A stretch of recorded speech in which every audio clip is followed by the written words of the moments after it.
So it's the old river cruising around, yeah, talking about the river man. Ian Beale, where did you go now? You've been bumped off by Sharon. Sharon doesn't have a very long neck, a little bit like Scully from the X-Files. How are you doing? You're very welcome to the show, The Maloney Show, featuring me, Martin Maloney. You know me.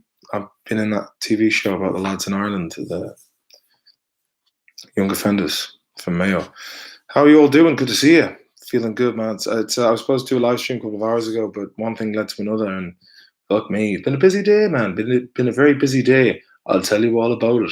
Who we got in the chat? And first of all, how's it sounding? Is it all right? Am I coming through all right there? Am I? Oh ho ho. That's right. Oh ho ho. Yeah, man, the mutante. All right. How are you getting on, mutant? Did you ever watch the fucking Mutant Chronicles with John Malkovich, man? It's shite. Good premise though, just no budget. Connor Mackenzie, sorry for butchering that, mate. Good stuff. Sounded beautiful. Kevin E, Mike, Chris J. I'm all right, mate. Andrew Keneally. Oh ho. So the title of tonight's episode, I was looking up Kim Tile of Soundgarden because he reminds me of a lad I know here who has gone back to Australia. Aussie Jim from Melbourne. He's going back to Australia tomorrow, so best luck to him. Apparently, he has to quarantine for 2 weeks in a hotel and he can't leave the room. Fuck me, man. Like that, you know, I came to the realization that I really can't handle boredom, and I'd probably handle physical pain more than I would boredom, to be quite honest with you.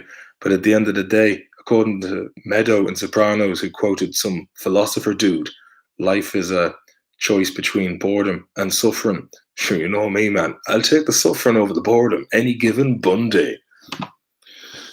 But yeah, so I was looking up Kim Tile from Soundgarden, the guitarist, because he looks a bit like James. And then I have a little Wikipedia, see what the crack is with Kim Tile. 60 years young, fair play to him. But Rolling Stone put him as the 100th best guitarist in the world. And I was like, it's kind of like being Sheffield United of the guitar world. You know what I mean? It's grand that you're mentioned in the top 100, but like you're still at the very bottom. You're facing relegation any second. Like Kevin E. Murphy says, he's gonna be like Martin Sheen in the beginning of Apocalypse Now. If you watch, there's a brilliant documentary called Into the Heart of Darkness, which was about the making of Apocalypse Now. And there's a scene with Martin Sheen in Apocalypse Now, or in the documentary, where he punches the mirror and he's out of his bin in real life. And then there's a scene where he just looks at Martin Scorsese, he's like, yeah, he's pushed to the limit, man. Too much of the woof woof over there in Philippines. Andrew Keneally, where was Keith Richards? Do you think he could play? Listen, mate, what I'm gonna do is I'm gonna read Rolling Stones 2015 top 100 guitarists, and there's a lot of lads who didn't fucking make the cut, man. And there's a lot of people who were shite who got well up there, and I was just like, I'll tell you who the judges were, and then we'll do a bit of chatting, and I might throw the old guitar in if I feel inspired during the middle of it. Number one, I'd like to, but not at the moment. Friday night sees Love It Bit Late, half cut. Has to be done. A Friday night sesh, love it. Bit late, half cut. I thought Mark Dooney. You mean like it's fucking late for me. It's 1 o'clock in the morning here. What's the story? Morning glory. Cancerous attitude. How are we getting on? Corruption in the cunt, says Connor. Macanespi. I got that one right. It's the capital A that does throw, man. Do you know what I mean? It's not who you know, it's who you blow. As soup hands would say, they're all perverts, all clicking their fingers under the table, getting sacked off by Alsatians. Don't need logo in the phone, love. I might as well bring in the guitar just for a bit of crack. when I took it up. Waterloo Jimmy. There she is, the old Richwood man. Got this in Galway after we did a Hardy Book show in 2010 in NUIG. Ain't nothing but a G thing, baby. Myself and the boys on stage going crazy.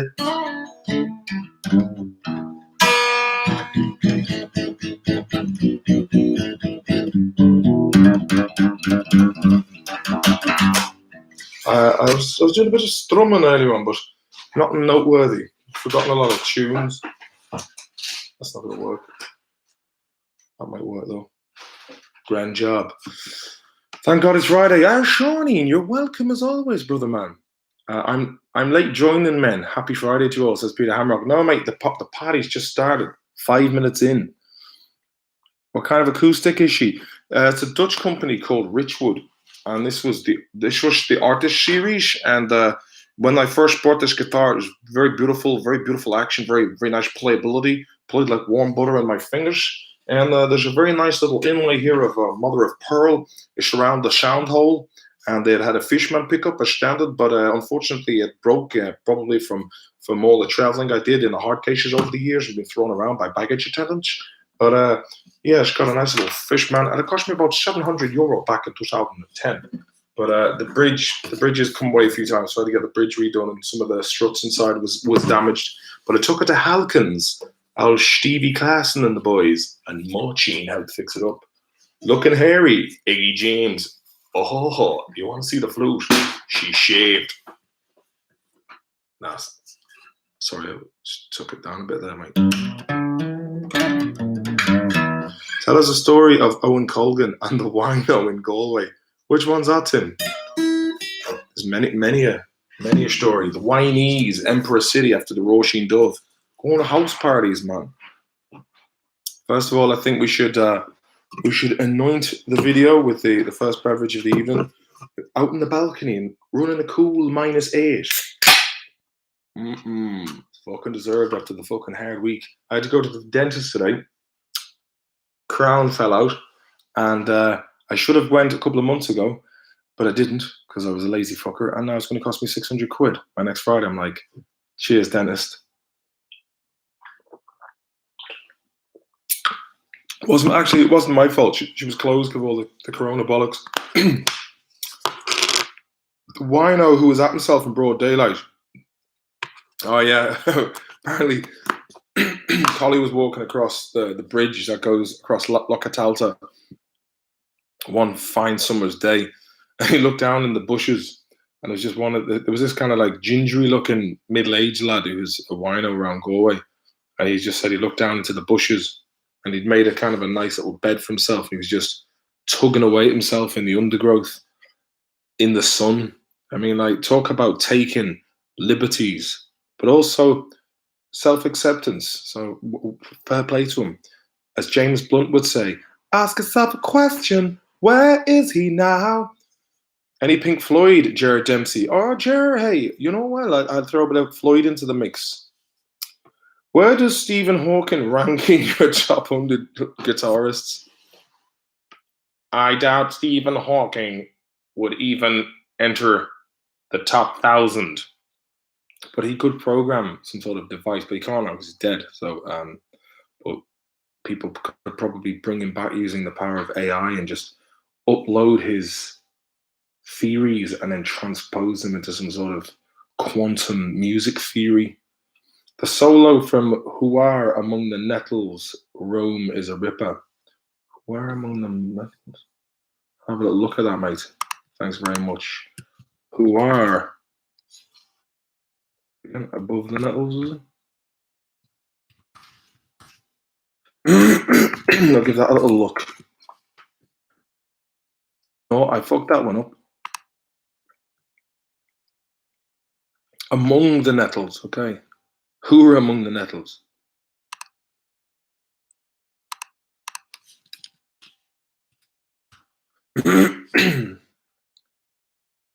There's nothing here, you fucker, hey. Oh ho ho ho. Oh ho oh ho ho oh ho ho. Any Seamus the Knacker Dwarf stories, Martin? So I'm knocking out Air Square yesterday. Jeez, I have a good few about that lad. Actually, when I was doing a gig in Galway back in the summer 2019, I met because I had a bit in the show about him. Oh yeah, actually, I don't know if I told you this before, but I was hanging out with my mates in Dublin in just around Pier Street Garda station. We were on the way for a few pintners, few looseners, like, and I seen KD Seamus out of his natural habitat at night in Dublin, and I was just so excited to see him that I forgot that he was actually dodgy and quasi feral. So I went, "All right, Seamus, man, how you doing?" He went, "Fuck off, you get a headbutt." And I was like, "How are you going to do that, man?" And then I got all. I just said, I thought I've got to say something that completely counteracts his hard man bravado. So I said, "Yeah, Seamus, man, I'll suck your fucking dick, mate." And he's like, "Yeah, fuck you, go away." And so he didn't know what to say to that. There was drink taken. I won't lie. There was drink taken. You like a bit of the old Motorhead Chuck Norris, me old gal thinks you're a sexy beast. Fair play, Nightwalker. Yeah, actually, your man, what was Fast Eddie from Motorhead? Didn't even get a mention. Right, I'm going to read this Rolling Stones, and I'll breeze through it, man. So we'll have a little chatting about this. Jimmy Dunleavy, is it? Right. Okay. So the voters. Okay, I'll read it out. I've never been a fan of Rolling Stone magazine. It's a bit fucking vanilla for my taste. You know what I mean? It tries to make out it's all edgy, and it has this. It was probably cool back in the day, but nowadays it's just full of preppy kids and pub talkers. You know what I mean? It's a bit war. It's like Rolling Stone magazine. We're so edgy. We're at the forefront of anything that's cutting edge. It's like, yeah. Fuckers. We assembled a panel of top guitarists and other experts to rank their favorites and explain who separates the legends from everyone else, featuring Keith Richards on Chuck Berry, Carlos Santana on Jerry Garcia, Tom Petty on George Harrison, and more. The voters: Trey Anastasio, Dan Auerbach, The Black Keys, Brian Bell, Weezer. In fairness to Brian Bell of Weezer, the first three albums are great, man. Like the Blue album's got some tasty guitar work. I think he should have got more credit as a guitarist. Richie Blackmore of Deep Purple and Rainbow, Carl Brummel, My Morning Jacket, don't know who they are. James Burton, Jerry Cantrell, Alice in Chains. I don't even think he got mentioned, man. Gary Clark Jr. I know a guy called Gary Clark from Swinford called Gary Beaver. It was like, Gary Beaver, strange dude. He stopped talking to me, and I remember once going into Londis with my mum, and Gary was taking. I was like, "Oh, you can take the shopping out for me, mum." So like, I knew well he was like then forced to talk to me. He was like, "How are you getting on, Gary? How's life? How's things? How's your mum? How are you keeping?" "Good, yeah, good." So he eventually broke the code of silence there with Gary, or our code name for Gary Beaver back in the other days was Beverly Crusher, as in Dr. Beverly Crusher from Star Trek: The Next Generation. So we got who else? Billy Corgan, Steve Cropper, Dave Davis, The Kinks, Anthony DeCurtis, contributing editor, Rolling Stone, Tom DeLonge, Blink-182, Rick Derringer, Luther Dickinson, North Mississippi All-Stars, Elliot Easton, The Cars, Melissa Etheridge, Don Felder, The Eagles, David Frick, senior writer, Rolling Stone, Peter Guralnick, author, Kirk Hammett, Metallica, Albert Hammond Jr., The Strokes. Fairness, decent lad. Warren Haynes, the Allman Brothers Band. Brian Hatt, Rolling Stones. David Hidalgo, Los Lobos. Jim James, My Morning Jacket again. So there's two lads from the same band. Who the fuck are My Morning Jacket, man? I gotta check out who these boys are. A rock band. A band that plays rock music. My Morning Jacket is an American rock band formed in 1998, Louisville, Kentucky. Okay. Might give that a listen later on. Okay, who else we got? Robbie Krieger from The Doors, can't fault him. Very underrated guitarist, in my opinion. American Prayer. If you want a little bit of a, have a little listen to that, man. Me and the boys toured off, and French Toast especially. Used to listen to that all the time back in our late teens. After my brother-in-law Henry had told us about it, and it was just it's still one you can listen to now and again and be like, yeah. So who else we got? Lenny Kravitz. Robbie Krieger, yeah. John Lando, man, he's a manager. I don't know who he manages. Alex Lyson, Rush. Nils Lofgren, the E Street Band. Mick Mars, Motley Crue. Doug, yeah, fucking Sonic Youth, Tom Morello, Dave Mustaine, Megadeth. I don't even think Dave Mustaine made it in there. Brendan O'Brien, producer. Now, Brendan O'Brien did songs for the deaf, and he did Appetite for Destruction, which is so he knows his onions. Joe Perry of Aerosmith, Vernon Reid, Living Colour, don't know who they are. Sonic Youth. Never really listened to Sonic Youth. Any of you guys out there fans of Sonic Youth? Bit of Boyzone, says Johnny O'Sullivan. Morning Jackets from Kentucky, I think, kind of soft rock. Their Boss, says Desmond Wixt. Dylan Costello. Opinions on the Dirty Mac, Lennon, Richards, Clapton, Mitchells. Only every had one tune, but it's a belter. What do they call it? The Dirty Mac?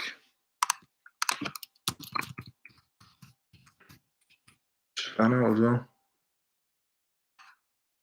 Fucking hell, man. When those lads get together, 68. Thanks for bringing that to my attention, man. I didn't actually know they got together. John Lennon, Keith Richards, Eric Clapton, Mitch Mitchell. Fucking hell, man. Oh yeah.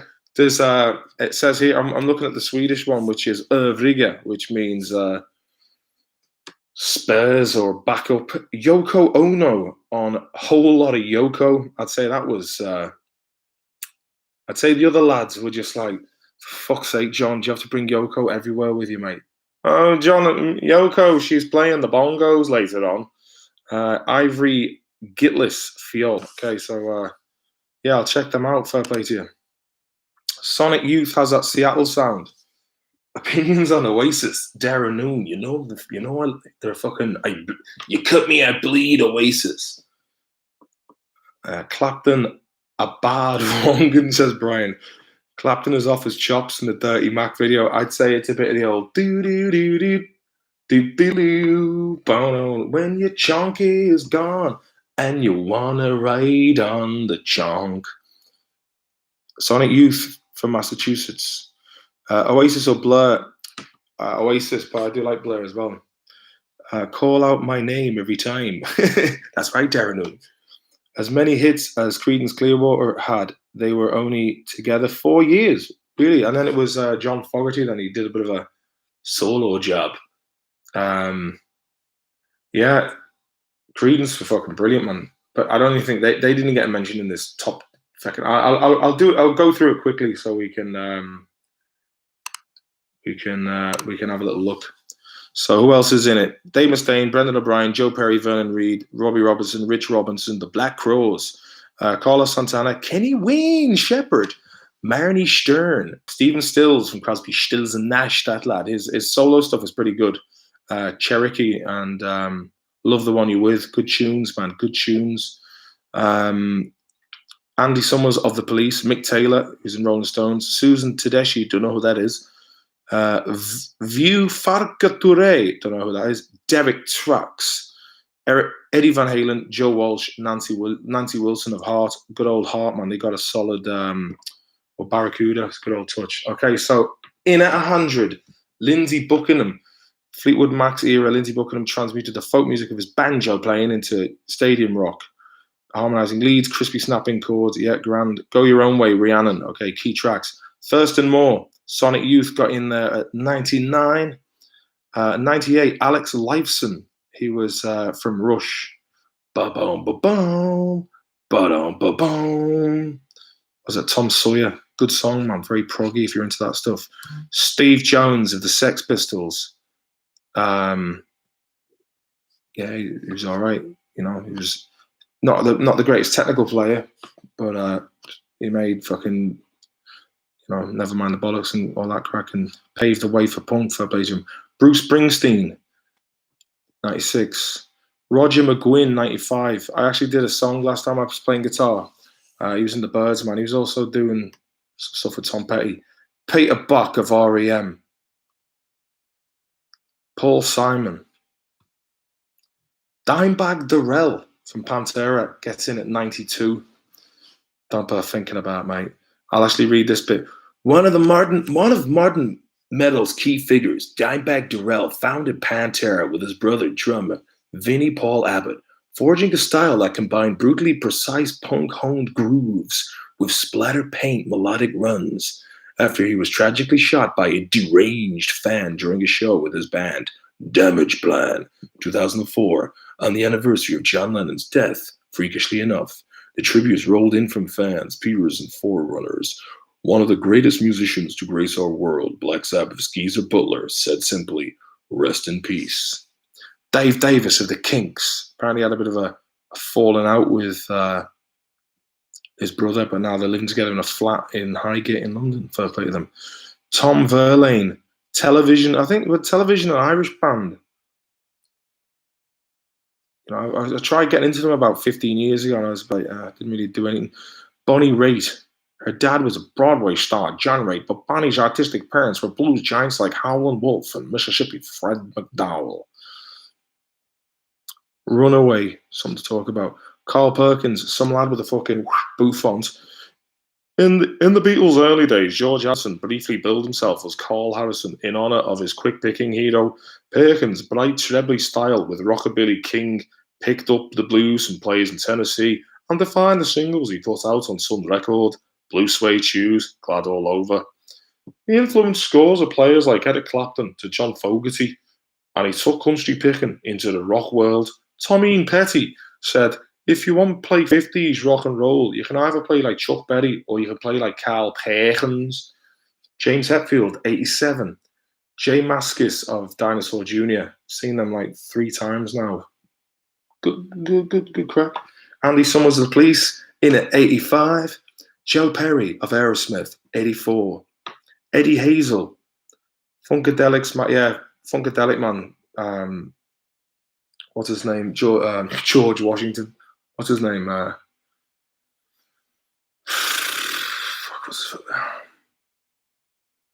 was Clinton. George Clinton. Sorry. Nels Klein. Wilco. Yeah, I wouldn't be too into them lads. Lou Reed, 81. Buddy Holly, 80. Mike Campbell, Tom Petty's lead guitarist, 79. John Fahey from Midfield. Is some sort of American folk lad. Willie Nelson, 77. Shawneen from Chicago knows the crack. I'll check in with you, see what the crack is here. Oh, Shawneen, thanks very much for the super chat, me old skin. The king of the tone needed a new crone. Oh, ha, ha. What do you think of U2? Only like one of their songs. Alper used to always play them. A bunch of gobshites, says Darren Noon. We'll get round to U2 soon. Mark Shortall, thanks very much, baby boy. Appreciate that. Dimebag should be in the top 15. Big time, man. You ever hear Ry Cooder? He makes it. Most underrated guitarist, in my opinion. Ry Cooder, he did a lot of soundtracks as well, didn't he? Didn't he do The Good, Bad, and the Ugly? If I'm not mistaken. Can someone fact check that in the comments, please? Frank Sidebottom. Wasn't Frank Sidebottom Irish? Wasn't he from Ireland? Eddie Hesh, Johnny Cash, fair play to Johnny O'Sullivan.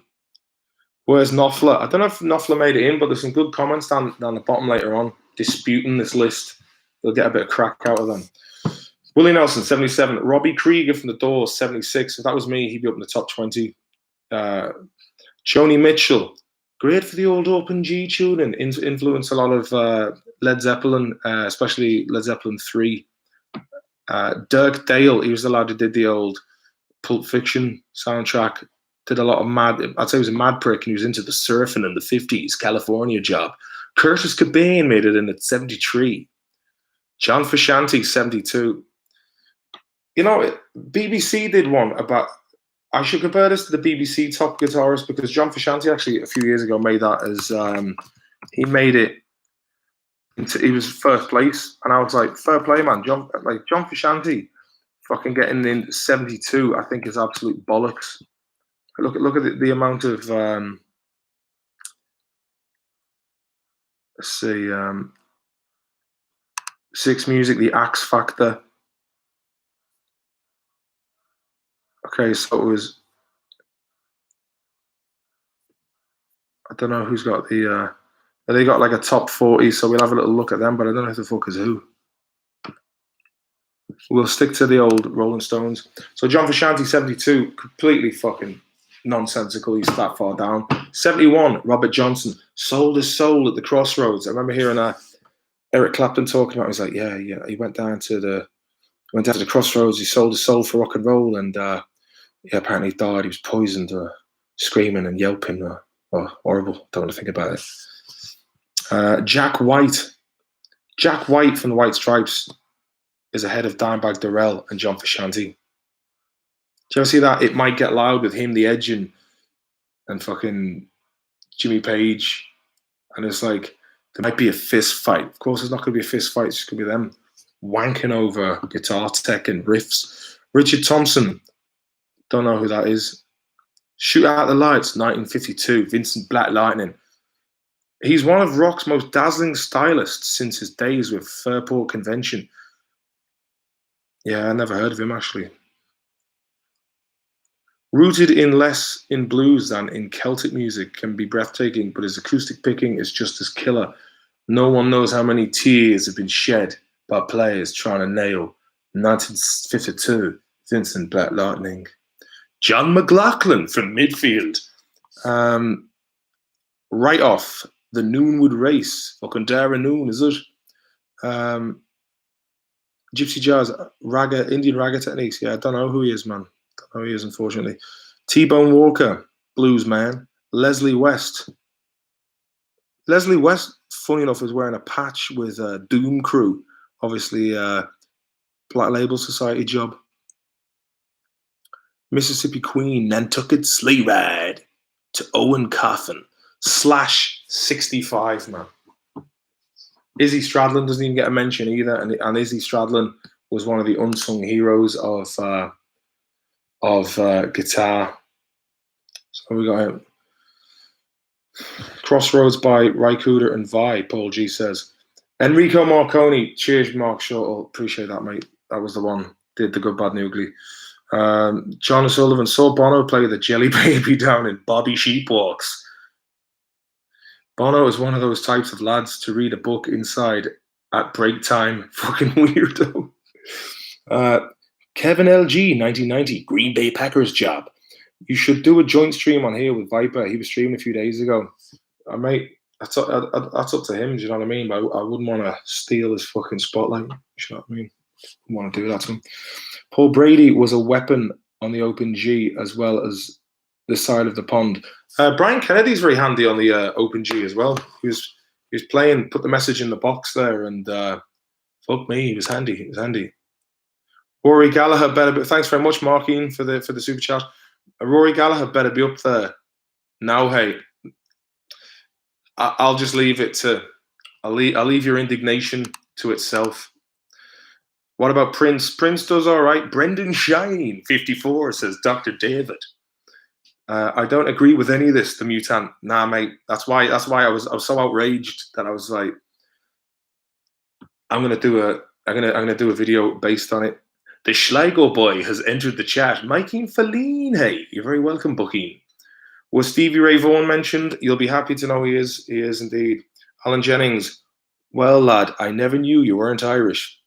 The accent isn't, but the rest, culture and this.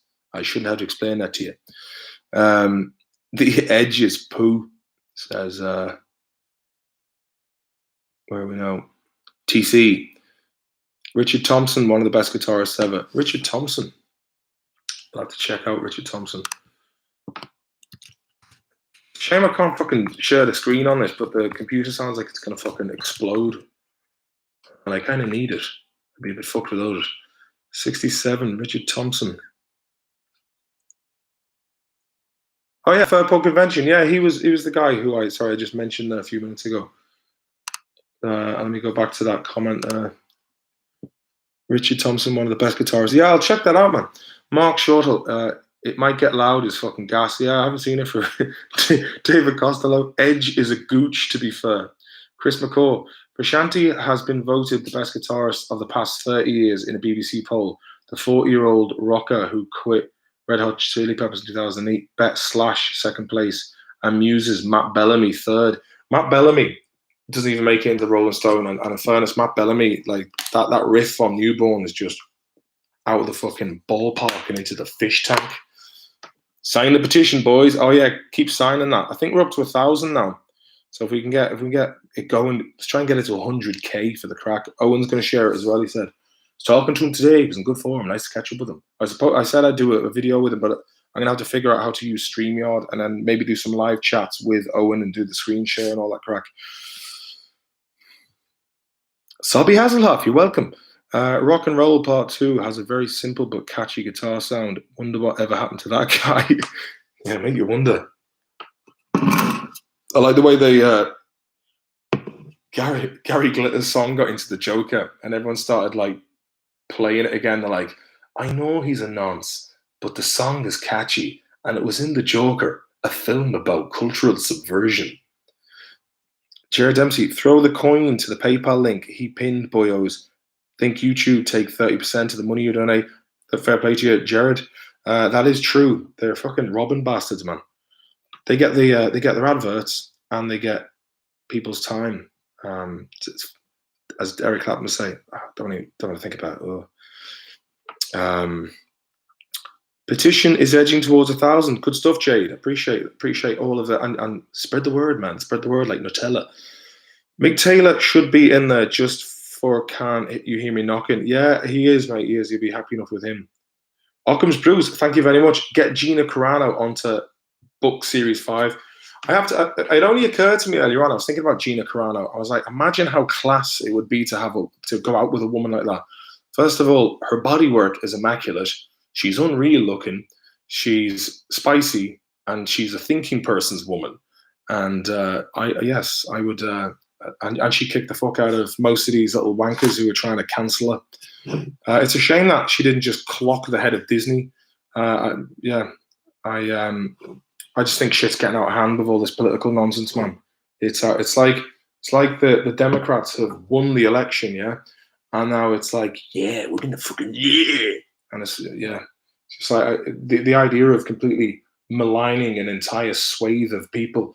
Like I watched a film there, thanks to Shawnee Thornton recommended, called Out of the Furnace the other day, and you think about all these towns in Pennsylvania, Ohio, Oklahoma, Tennessee, Arkansas, West Virginia, Idaho, Iowa, Wisconsin, all these like, Dakota, all these middle America towns that have just been fucking decimated, and all these political problems. Like everyone's at each other because the mainstream media keeps, pitting people against each other instead of going, actually, those guys in the suits in Wall Street, like if you were to go out and rob someone's handbag, you'd probably get a suspended sentence or you get jail. But if you rip off like hundreds of thousands, if not millions of people through the Federal Reserve or through austerity or usury and predatory fucking finance, that's okay. Like that. It's like when I went to the currency exchange in Gatwick Airport once, and I was changing a few quid, and then I was looking at how much I was getting. I was like, "Fuck me, man! I'm getting fleeced here. I get more in my local in." So I rang up my local currency place. That means I was on the phone, and I said, "How much would I get for this?" And they were like maybe you're talking 100 quid in the difference. So I went back and I went, "How the fuck are you getting away with this, man? You're actually ripping me off out of £100 here." And I was like, "I want my money back." And they're like, "No, we can't do that. I'm gonna get your manager on the phone now, and I'll fucking have a word with your manager." So I got them to split the difference, and it cost me 20 quid instead of like 100 quid. So yeah, I knew there was a reason why you don't go to airports to exchange money, but I was like, oh man, fucking no commission charge over 300. It's a winner. Yeah, so don't do it. I heard Gina is going to team with Ben Shapiro and do some content. Oh, fuck it, that Ben Shapiro is a fucking, yeah, really? Do you know what I mean? He's like, he's just such a fucking soft dude, man. Do you know what I mean? He looks like a fucking villain, like like the Green Goblin's son from Spider-Man. Do you know what I mean? He's a fucking pub talker, but he's doing well for himself. The fingers nearly fell off trying to play Muse on Guitar Hero. Fair play. You know what? You should have just played it on the actual guitar. That would have been, and then you could have gone to house parties and go, check this out. Let me see. Kevin Murphy said, she could choke me out anytime, lad. Where's the piston head? Oh, she's chilling on the balcony, hey. It's gone mad as fuck. Badge style, says Steve. Number one rock and roll artist to be Scooter. I don't know anyone. I don't care what anyone says. I'm still sitting in my bed at night wondering how much is the fish. Just watch Vikings. That was some scene, you mad fucker. Yeah, I went out with a bang. Right, okay, I'm going to go back and read the rest of this. So, Dwayne Eddy. Yeah, Dwayne Eddy. In 1950s guitar, he was playing Chet Atkins, the Kinks, and all those lads thought he was a good lad. Johnny Winter, he's an albino lad who apparently is, out of all the hopped up Caucasians who turbocharged the blues in the late 60s, Texas albino or albino, Johnny Winter was both the whitest and the fastest. There's another guy called, what's his name? Snorting Whiskey. That's a mad tune. It was inside. I don't know if you've ever seen that film Sideways with Paul Giamatti. But there's a scene where his mate has to go in and get his wedding rings, and there's a bit of he was shagging some BBW, and he had to go back into the gaff to get his rings that was in his wallet. And there's some sort of mad sex scene, and they're playing Snorting Whiskey by. He's a Canadian guy. What's it called? Snorting Whiskey. Pat Travers, is it? Pat Travers, yeah. But it's a fucking tune, man. It's a fucking tune. Robert Fripp. I like Robert Fripp. King Crimson and Scary Monsters. It's just such a nuts guitar. It's like pure ADHD rock. That's why I like Robert Fripp's. Dickie Betts. I wish I could show you the picture of him because he looks like he's on pills. That is.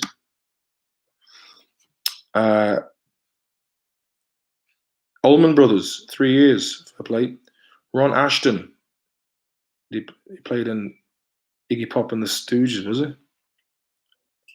Probably, yeah. Oh yeah, he was in the Stooges. Robbie Robertson, the band, solid. Pete Green, Fleetwood Mac, absolute fucking legend. Now listen, this is gonna break a few hearts now. Rory Gallagher, 57. Good number though. Yeah, but it should be in the fucking top 10 in my opinion. Albert Collins, the Iceman, fucking legend. Working Man's Blues. He's brilliant, man. If you want to hear some nice, funny fucking blues, Albert Collins was such a legend that during his show, he used to play with this massive guitar cable.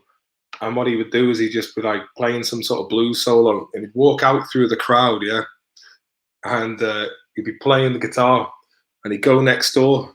Or in this particular gig, he walked out the front of the crowd through the stage, out the front door, right into the pizza parlor next door, ordered the pizza for later on, and he came back in, still playing, finished up the gig, and then later on could be seen eating the pizza after the show. Fucking legend, man. Albert Collins. I'm going to read Albert Collins because he's one of my favorite blues guitarists.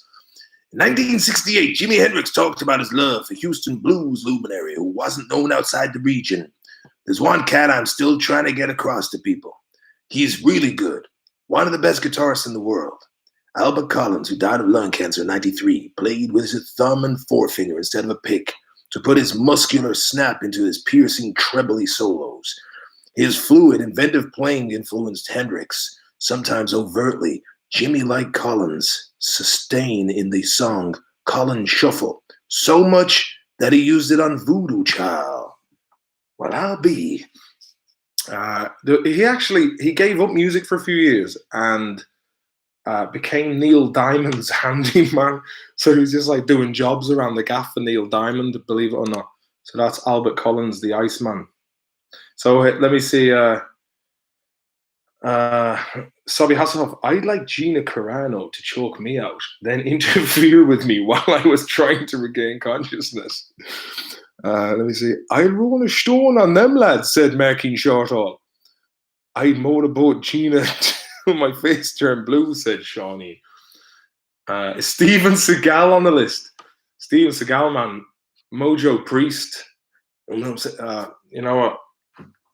It's time. It's time for some Mojo Priest with Steven Seagal. Only observe the thumb, lads.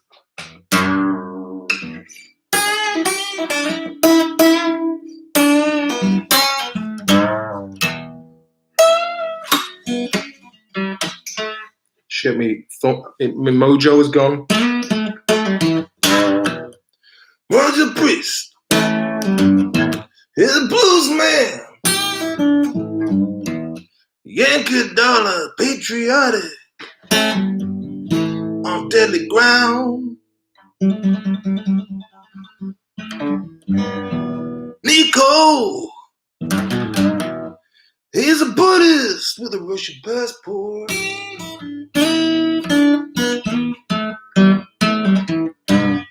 Seagal, he's the Mojo Priest. Steven Seagal on deadly ground. He's under siege. Sniper special ops. Yeah, Mojo Priest.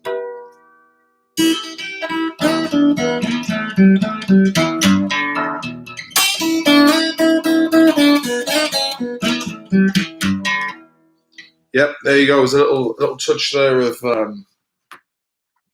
Steven Seagal, the Mojo Priest, an homage there from. It was a bit ad hoc. Right, where are we now? There's only one Iceman, and that's Richard Kukalinski, whoever that is. Donald McDonough, Malone Town. Just started finally watching Vikings this lockdown. At what season, episode, and time should I keep the eye out for you?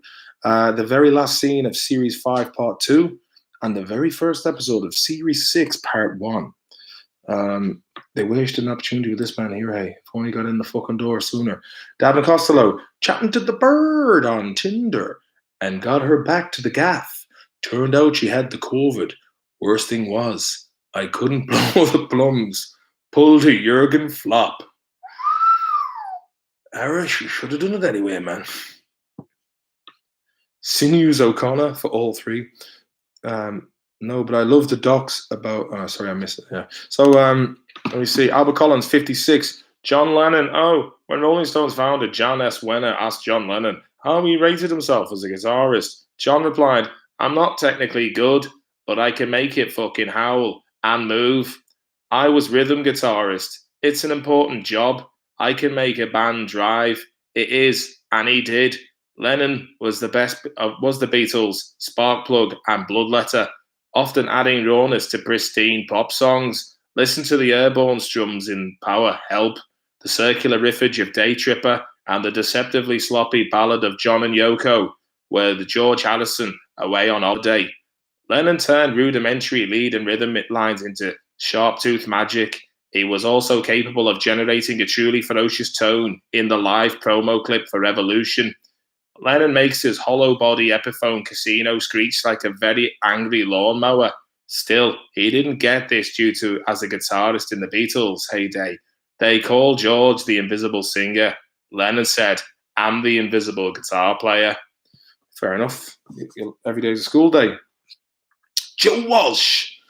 Was he Country Joe and the Fish? Was it? Because I always get Joe Walsh and Country Joe mixed up, but maybe they're the same dude. I don't know. I think it is. He played Woodstock. I'm actually going to fucking Joe Walsh. Woodstock. Wasn't it like Country Joe and the Fish? All right, let's go one more and put in Country Joe.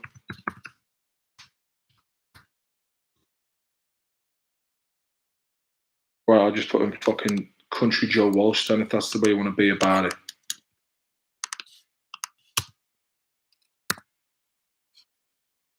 Okay, Country Joe and the No, that was a different dude, man. That was Joe McDonald. Joe McDonald had a farm. So yeah, so Joe Walsh is the lad, is the crazy fucker from the Beatles or from Eagles. Apparently, used to trash hotel rooms with chainsaws, and I'd say that the Eagles had fucking mad crack, man. For plays them. Otis Rush, Chicago '60s. The rules had been laid down for young white blues bands, and Mike Bloomfield, Rolling Stone '68. You got to be as good as Otis Rush. That wasn't easy. A Mississippi native who moved to the Windy City in the late '40s. Rush was a fearsome electric guitarist. So I plays from Otis Rush. Check him out. Clarence White. Played for the Birds. Johnny Marr. Johnny Marr's a funny old one. It's someone I've never really paid much attention to the Smiths in all my years because I always found Johnny Marr's guitar playing was very jingly, jangly, and he was playing Rickenbackers. But the more I listen to the Smiths these days, like when I hear it, I'm like, yeah, I can appreciate that because he does have his own unique sound for play to him. And yeah, it's probably something that I'll get into at some stage and be like, oh fuck, have I missed this? Like Stevie Ray Vaughan, someone I haven't listened to much, and it's probably again once I get into that, I'll be like, yeah, this is right up my Kirsty alley. Okay, 50 to 41. What have we got here? Come on, I said. Richie Blackmore, 50, Deep Purple, half away. Does help when you're on the panel. Muddy Waters, 49, fair enough. Johnny Greenwood of Radiohead. It's a controversial thing to say, but when Radiohead got into all that kind of synthy, chill, fucking whatever, I don't even know how to electronic music.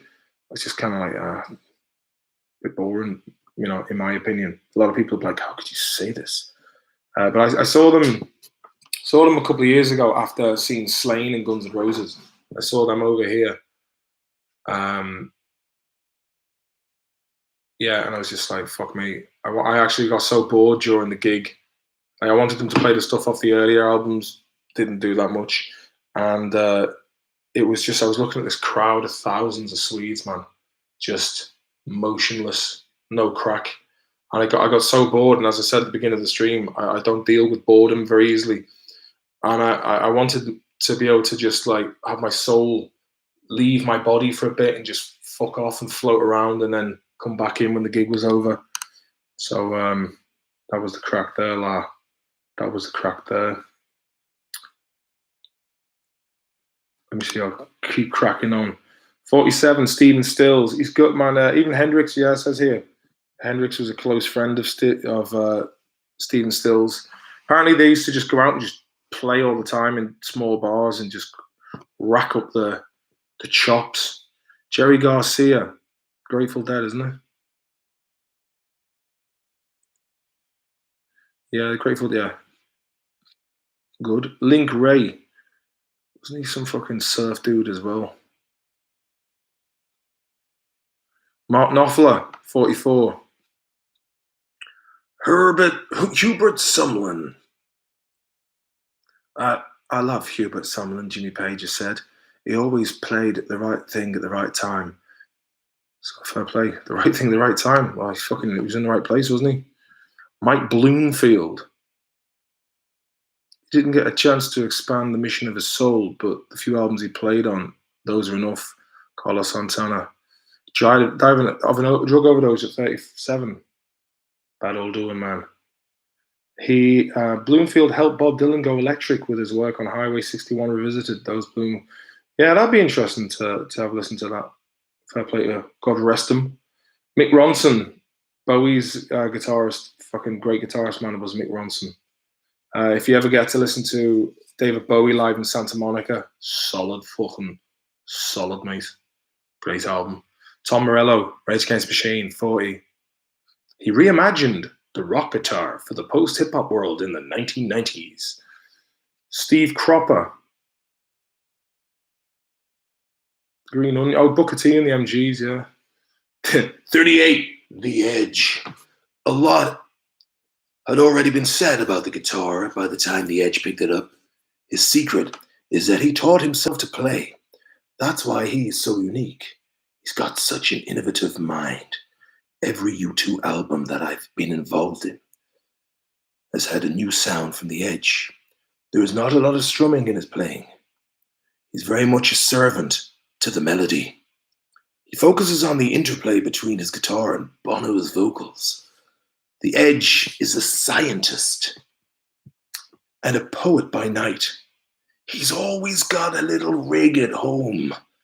He'll take home a Larry Mullen drum beat, come back into the studio the next morning and say, Bono, we have one for you, and present, still haven't found what I'm looking for, with a simple jank Dublin Bo Diddley riff that spearheads the entire direction of the song.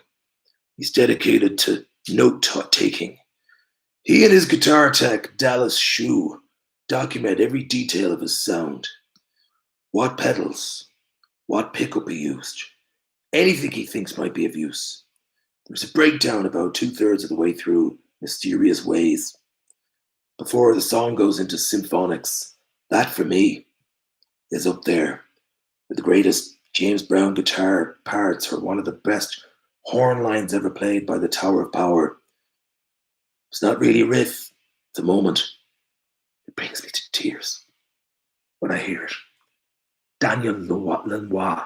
Daniel Lanois he's fucking brilliant, man. He's the Fisherman's Daughter. It's a great album from Daniel Lanois. He, if you remember Soprano Series 2, there's an episode called White Mustang where Chris Moltisanti throws his script into the bin.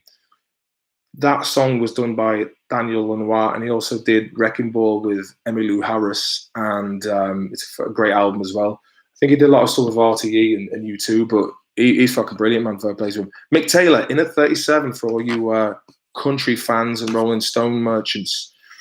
Randy Rhoads, 36. Poor old Randy Rhoads, man, died at the age of 24 after their driver and their hairdresser were fucked up on chats, drink, and chunk, and flew with a plane into Ozzy's house. That would have been some fucking hangover, boy. Fantastic though, man. He's fantastic. Fair play to Randy Rhoads. John Lee Hooker, great man. A man's man, as Danny Dyer would say. Curtis Mayfield, fucking great musician as well.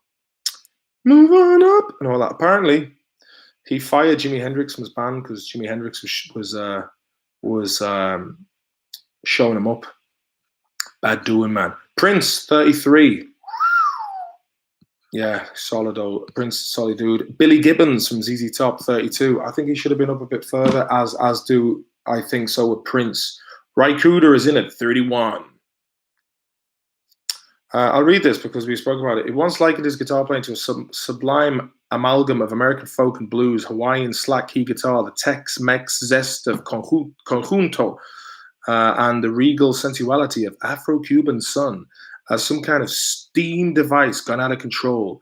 Cooder's life on guitar has been distinguished by his rare mix of archaic fundamentals and exploratory passion, from his emergence as a teenage blues phenomenon with Taj Mahal and Captain Beefheart in the mid-60s, to his roots in noir film soundtracks and central role in the birth and success of the 1996 Havana Super Session Buena Vista Social Club. As a sideman, Cooder was brought by True Grit and Emotional Nuance, his classic albums by Randy Newman, the Rolling Stones, and Eric Clapton. Cooder is also a soulful preservationist, keeping vital pasts alive in a dynamic and a modern world. A good example, the night Bob Dylan showed up at Cooder's house asking for a lesson on how to play guitar like the bluesman sleeper John Estes. There you have it. Elmore James, Mississippi lad. Scotty Moore, I think he's Elvis's guitarist. Johnny Ramone at 28, man. Like the Ramones, you know, yes, a pivotal, like they're basically like the Clash were to, and the Rolling Stones were to British punk. You know, these lads were the pioneers of the 70s punk scene in America. Up there with Johnny Thunders. Johnny Thunders didn't even get a fucking mention. This from New York Dolls. And, you know, he's fucking Johnny, man. You know what I mean? Stay with her, Johnny. Stay with her, Johnny. Bo Diddley, another blues man. Brian May, 26. Tommy Yomi, Black Sabbath, 25. Angus Young, 24, from AC/DC. Buddy Guy, 23. Frank Zappa, 22. Chet Atkins, 21. Carlos Santana, 20. James Burton, whoever the fuck this lad is. Hello, Mary Sue, Susie Q, Believe What You Say, Key Tracks. Ah, fair enough. Yeah, he's probably one of these lads. Like Zepp and the boys, like all these lads, the giants of the 60s and 70s would have been raised on all that stuff in the 50s. Les Paul, the maker of the Les Paul guitar, 18. Don't know if he made it or was just named after him. Neil Young, 17. Derek Twux, literally raised in the Allman Brothers family. Derek Twux, the nephew of the Allman's drummer Butch Twux, started playing slide guitar at the age of 9 and was touring by 12. Fair play to Derek Twux. See what any comments I've missed out here. I missed any comments.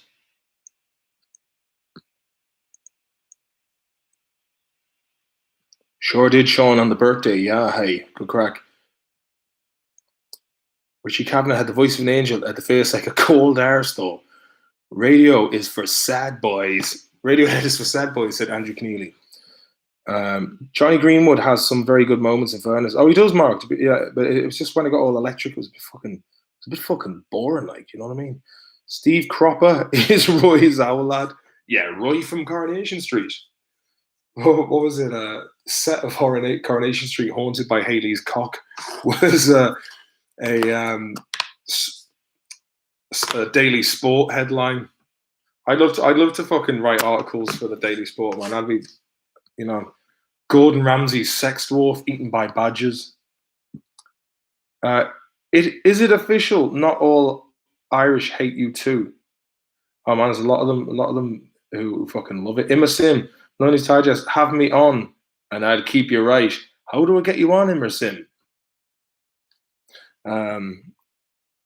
Cliff Burton would have been 59 the other day, and not a guitarist, but an absolute legend nonetheless. Yeah, Suicidal Tendencies and Metallica. Didn't he die in Sweden? It was a bus crash, wasn't it? Davin Costello, Jim Croce, and his guitarist were lethal. Jim Croce. Check that out, man, as well. Jim Croce.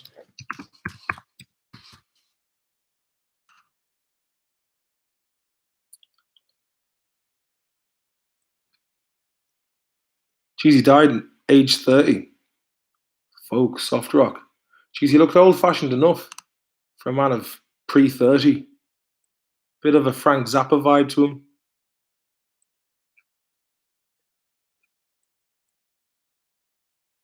Interesting. Look him up as well. Fair play. Do you know? I tell you what, there's a lot of trivia in the old in the chat, man. Shawnee Maroney, how you doing, man? Sean Maroney's a great shredder. Fair play to him. He can play a lot of Dimebag, Zach Wild. I had no idea you were in Vikings. They did some number on you. Oh, they did indeed, Sean. I didn't even get to kill any cunts either, man. Another guy who doesn't get mentioned is Paul Gilbert from Mr. Big and from Racer X, man. They do a cover of Blue Oyster Cult's Godzilla. That's fucking great, man. And another one called Evil Joe. Are you evil? Are you evil, Joe? Adam Paxton. How are you, Adam, boy? Do you know about Neil Young at 16? Like, oh, mate, me neither. As a songwriter, fair play, but not ahead of some of the lads he's ahead of on this list, to be fair. Nah, man, some wank. Frank Zappa's a lethal player. His son, Dweezil Zappa, is a great musician as well. My mate, Andy Wallace. All right, mate, easy. Who played Pete Doherty in the Hardy Books. He put me on to Confessions, an album but with Dweezil Zappa when he was like 21 back in the early 90s, and it has Steve Lukather. Actually, Steve Lukather doesn't even fucking make it from Toto, and he's unreal. Zach Wilde was on it, and Nuno Betancourt, another one who doesn't even make it to the fucking list, man. Nuno Betancourt's an absolute genius. But we'll get on to the for the crack. David Gilmour hasn't been mentioned yet, no.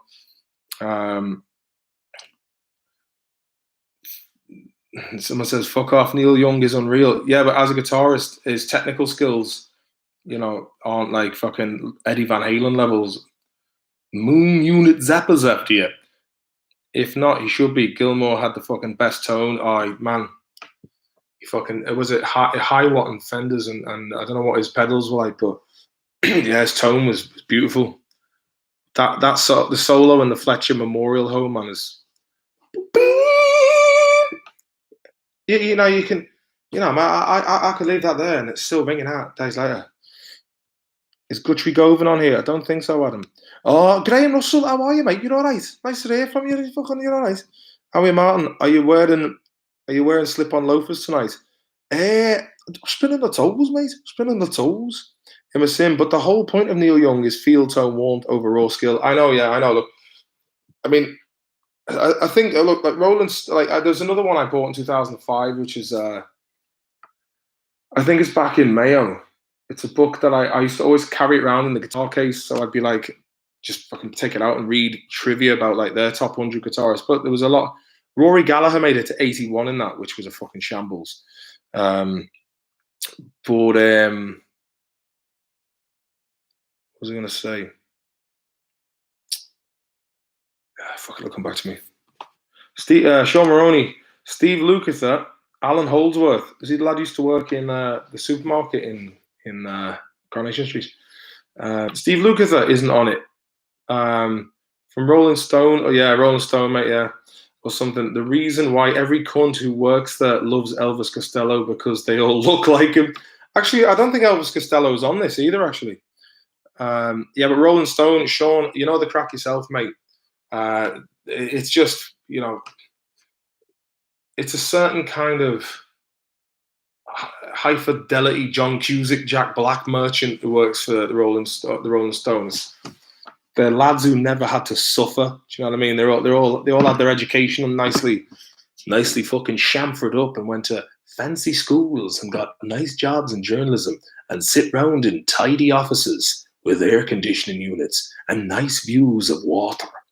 Andrew Keneally, fair play to you, Mioshkin. You can't beat the old music chat and a few drinks. Get yourself a few cans with this galad. Do you know what? I'll cheers to that, Keneally. You're a sound boy. A sound hooer, to be fair. Oh, fuck me, it's good stuff. Rolling Stones is a hip of shite, says Eddie Fitzgerald. Rolling Stones do some good tunes, man. To be fair, as Brown Sugar, Exile on Main Street, Sticky Fingers. There's a great tune by Keith Richards that's also on Sopranos called Through and Through. I love my baby through and through. Fill me up in yellow pages. They got their lists from Watch Mojo. Sean, mate, you need your own fucking channel with that kind of nuance. Do you know what I fucking hate, man? Nicki Swift. What are they at now? Celebrities that are working normal jobs. Yeah, fucking Watch Mojo, man. Just basically content aggregates and top tens. Fuck me. And it's just like, you can really do well. I think this whole YouTube fucking log is about tags. I don't know. I don't know the crack with it. Like, I was looking at some of my old videos today. I just never even bothered doing tags. And then wondering why they got fuck all views. I like that one Rolling Stone song that Martin Scorsese puts in all his movies. Oh, which one? Which movie is that? Fuck yeah! Hold on, that'll somehow switch on. All about the algorithm. You know what? But they never had algorithms back when Hardy Books started, and that was like the Wild West class days where you could like watch Rocky IV and someone had just uploaded the entire movie. They were the days, man. It's in The Departed. 1 second, lad. 1 second. 1 second.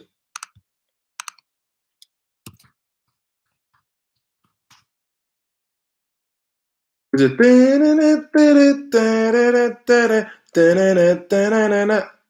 That's brown sugar. But I'll double check. I'll check. Oh, Gimme Shelter. Yeah. That old classic. Brad Pitt and Heineken advert getting chased down the street by some paparazzi. Joseph Sullivan. My PayPal account is empty. Lo siento, Signora Maloney. De nada. And muchas gracias, amigo. I really do appreciate that, man. 15 large from Joey Sullivan. And whereabouts are you based, man? You're over in the States, are you, Joseph? What's the crack in the States, man? Keith Barry is over there now doing fucking Copperfield jobs. Big up Terry Cath, says Wilson, mate. Let me see. Joseph, where in the US? Oh, yeah, I've just asked that. Saw it live in Croker a few years back. The backing singer was savage. Yeah, man. Actually, funny enough, my mate Ed O'Neill, his friend Ed Fennell, who I know is Rolling Stone's official. He was the official photographer for Jethro Tull, The Who, David Bowie, Led Zeppelin, fucking loads of them, man. He's just got. He actually gave me an original print of his, which I don't know where the fuck it is, but it's basically Jimmy Page in the suit playing Les Paul. So when I move into the new gaff, she's going up on the wall. I might get onto Ed Fennell and be like, Ed, can I get a couple of old posters of lads who are nearly dead, please? The King of Queens, man. That lad's a fucking weirdo. You know, who's that guy from the King of Queens, man? He's just for some like. Right, I'm going to say something about Trump. Right, he's a fucking president. He's greasy. Anyone who gets that job is fucking greasy. But some people are better at hiding it than others. But the amount of kings and queens, like these cunts are making a career out of just slagging Trump off. Like I found a tweet on my phone about that I put up in 2012 about Barack Obama. Trump was given out about Barack Obama, and I wrote, "Fucking Trump would want to."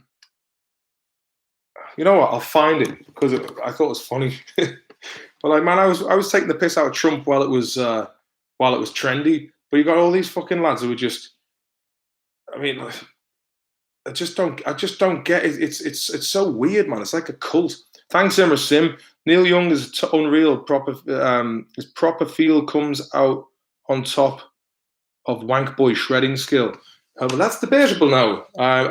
Neil Young, man, he's a fucking legend. He's up there with the Last Waltz, and yeah, I'm in no way slagging off Neil Young, but he's solid, man. He's a good dude. He's got the attitude, kind of groovy, laid back mood, like that California Dreamin' film or TV series that used to be on RT8 was shite. Put myself in Colgan for some reason. Knew the crack. Where did I find this fucking thing, man? Because I amused myself from a chat or from a tweet I did fucking 8 years ago.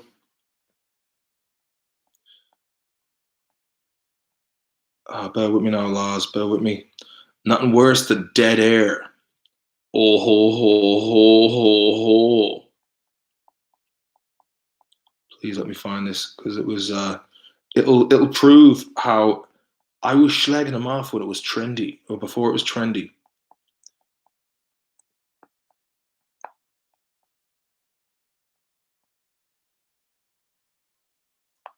I'll probably find it another time. Fuck it anyway.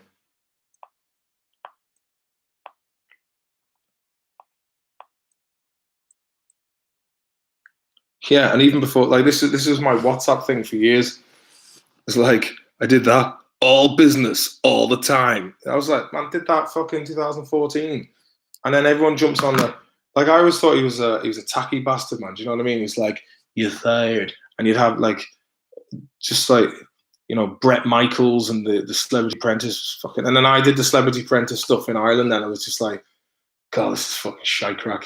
We had to stand outside Pennies with all these like Hyundais. I was like, in The Apprentice, it's like Cadillacs in America or like Range Rovers, and we were just like, the new Hyundai. It's just a product placement job.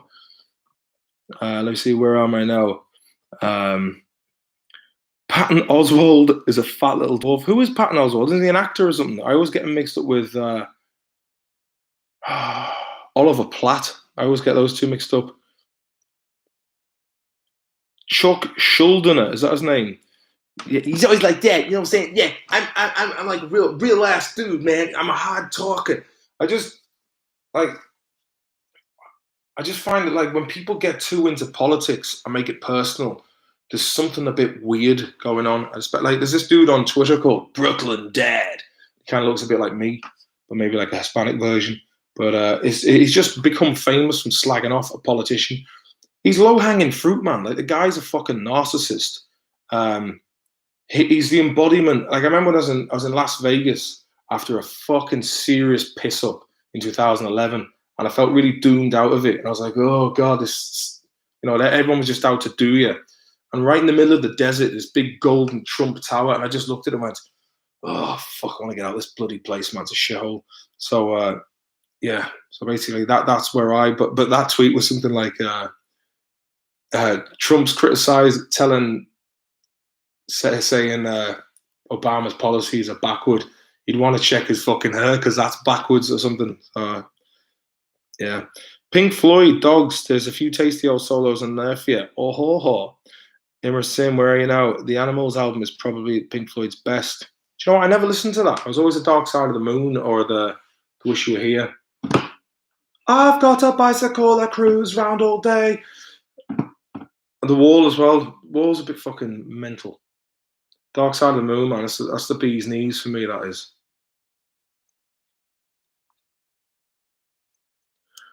There's nothing worse than being doomed out of it in an American city. Mark, there's something really weird and lonesome about it. Do you know what I mean? You feel people are strange when you're a stranger, especially if you've been on the piss all night.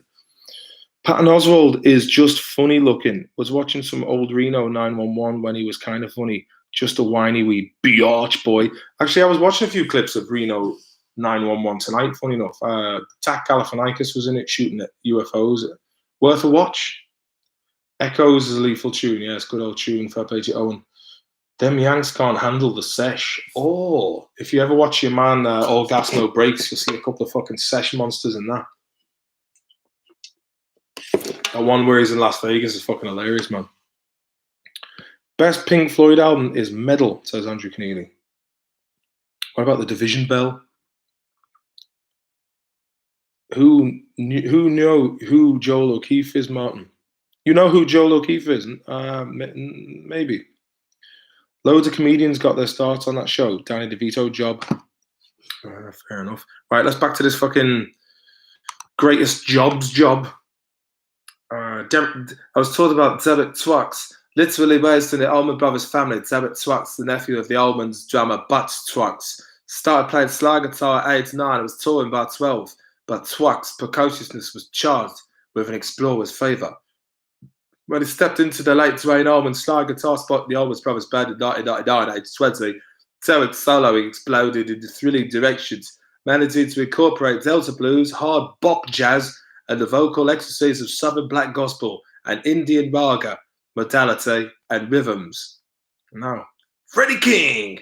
Freddie King is he's a proper fucking unit, man.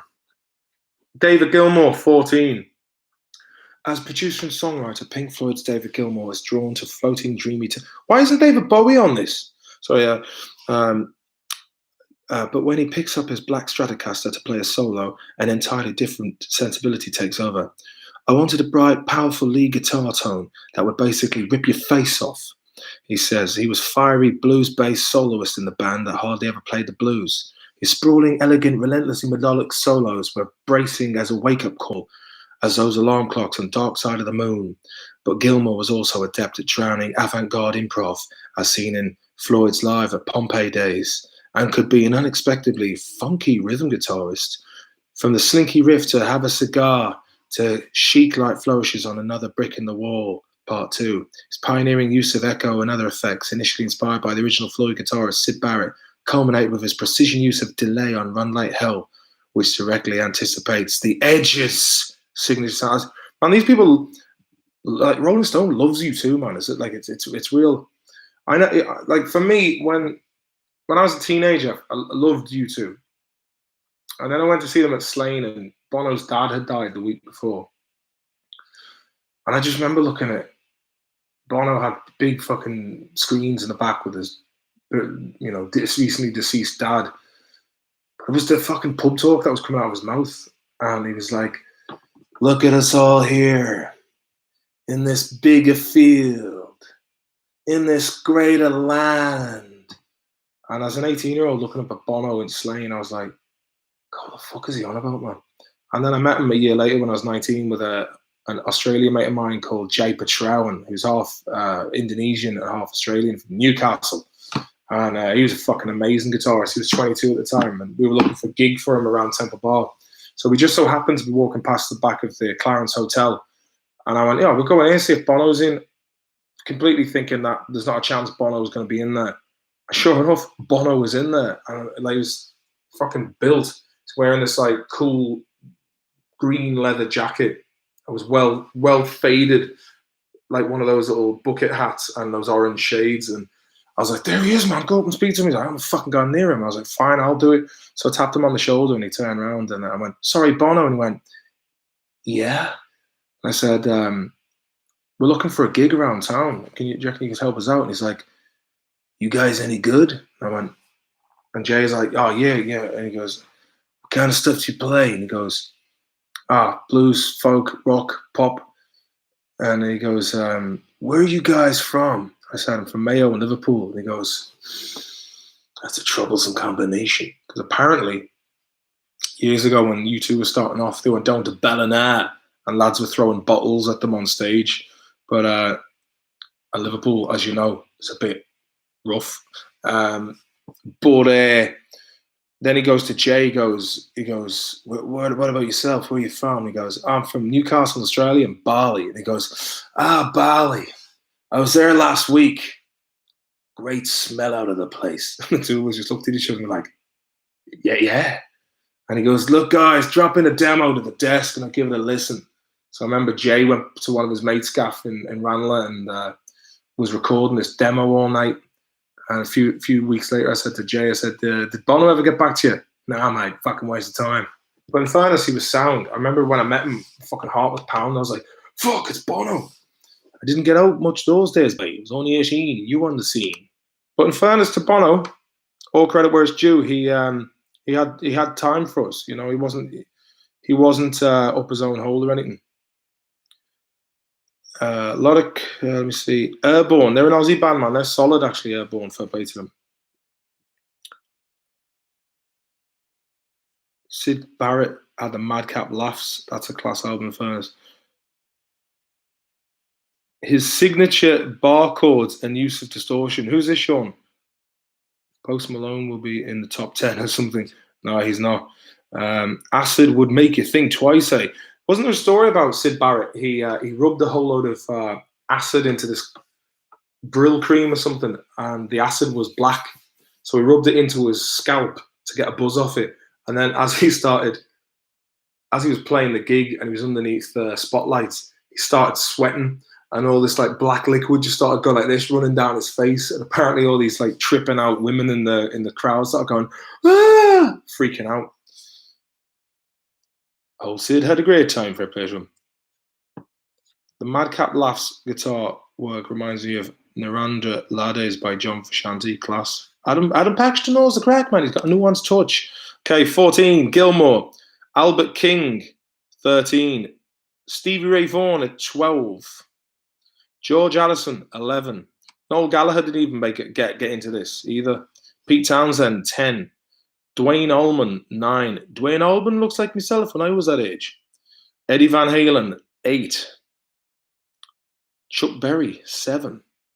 That's a great man for putting cameras in the women's toilets for a pleasure. B.B. King, B.B. King, 6. I wouldn't put him up the fucking top, man. You know what I mean? Jeff Beck, 5.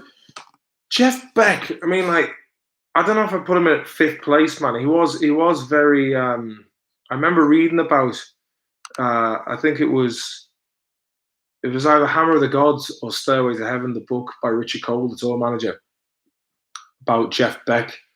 And apparently, like, Led Zeppelin were just making fucking nuts money because their manager Peter Grant took 100% of the gate. So that was kind of like the beginning of raising prices up to like mad levels. But like when Jeff Beck found out how much coin those lads were making, he started crying. Actually, and a little known fact, I think Led Zeppelin were like They were a manufactured band. Well, they were basically, Jimmy Page was a session musician, and John Paul Jones and Robert Plant was in a band with John Bonham called Terry Webb and the Spiders, and he had another one called the Band of Youth as well. Birmingham, Stourbridge. Clapton being ahead of Stevie Ray Vaughan is shite, says Adam Paxton. B.B. King, Albert King, and Freddie King all on the top 20. Buddy Guy, Jeff Beck deserves to be up there. Yeah, he does. But I don't know if he's in the top 5. I mean, there's a lot of. Lauren Kavanagh, you're very welcome. We're talking about guitars on the MTV. Let me see. Okay, so we're in the top 5. Here we go. Keith Richards, 4. 3, Jimmy Page. 2, Eric Clapton. And of course, Jimi Hendrix, number 1. Do you know who didn't get a mention in that, actually, was Josh Homme from Queens of Stone Age. He's fucking unreal. He didn't get one. Now, let's read the comments and see what people are giving out about. This is going to be a good crack. Oh, wow, I've just realized Steve Vai, Satriani, and Malmsteen aren't on the list. Are you guys actually serious? Maybe these people should educate themselves on a guitar before they start compiling lists. Vai's an amazing player, blah, blah, blah, blah, blah. Vai is very influential over the past 40 years and had a huge impact on the guitar, way more than someone like The Edge, who I do actually like for what he does, but nothing on someone like Vai. Come on, guys, get a panel of actual guitarists to pick the list next time. Don't forget Petrucci. And then this dude writes, dude, take a look at who made the list. I don't like the list either, but I think the people who made the list know quite a bit about guitar. You can see the people who voted after you read it and then tell me the authors weren't actual guitarists. No Robin Trower, no Frank Marino, along with Gary Moore, another one who's not in it, like fucking Gary Moore and Scott Goran from Thin Lizzy. That's another one. Those lads are fucking absolute beasts. Didn't even get a mention. Thin Lizzy didn't even get a mention in there. Fair play to whoever that lad is. Angel Vivaldi, that man can do things on a guitar many of this list could only dream of. Rolling Stone went downhill years ago, and it's obvious by this list. Fair play. Knopfler deserves to be in this list, dude. And if you ask me, he should be higher. Do you even have an idea of a versatile? He was on the list. Well, Knopfler deserves to be in this list. It's a shame not up at the top 10 anyway. I agree this top 100 sucks. Bruce Springsteen can't play guitar. You guys know very little about guitar players. Satriani should be there. Guthrie Gowan. Lyson, much higher. Robert Johnson was more of a composer. Alan Holdsworth. Lads, the two of you have mentioned these names, fair play to you, regarded as the greatest. I'll actually take a little fucking screen grab of that so I don't forget them, and I'll have a little listen when I'm knocking about the towns and stuff. Springsteen pretty much just plays a little rhythm. The real leads were Van Zandt and Lofgren. I don't agree with the list either, but I think you need to... Oh, that cunt again. Purple Cupcake. I wonder why are Paco de Lucia, Al de la Miloa, and Larry Creel not on the list. It should be on the top. But that's flamenco job, is it? Here's the list. The list. Number 1, the ordering makes no sense. 2, has some glaring omissions. 3, has some names on it that shouldn't be there at all. Not impressed.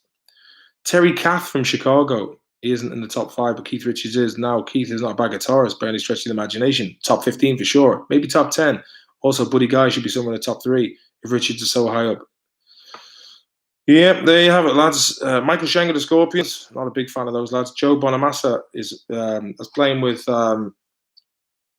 Ronnie Ostrom a couple of weeks ago, and he did a song with Joe Bonamassa. Apparently, Joe Bonamassa just walked in, just reeled off a solo by ear on his tracks. Fair play. There's no way Keith Richards is a better guitarist than Jeff Beck. If he were so worthy, why have the Stones needed Brian Jones or Ron Wood as lead players? What a scandal this is. Yeah, so that's the crack there with the guitarists now.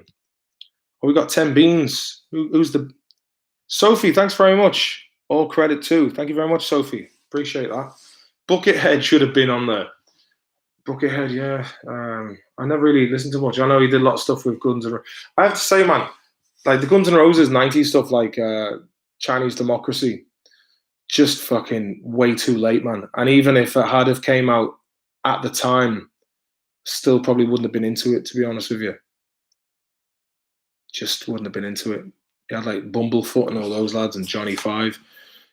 Call me a normie, but any word of Tremonti, solid solos. Yeah, Tremonti. Tremonti.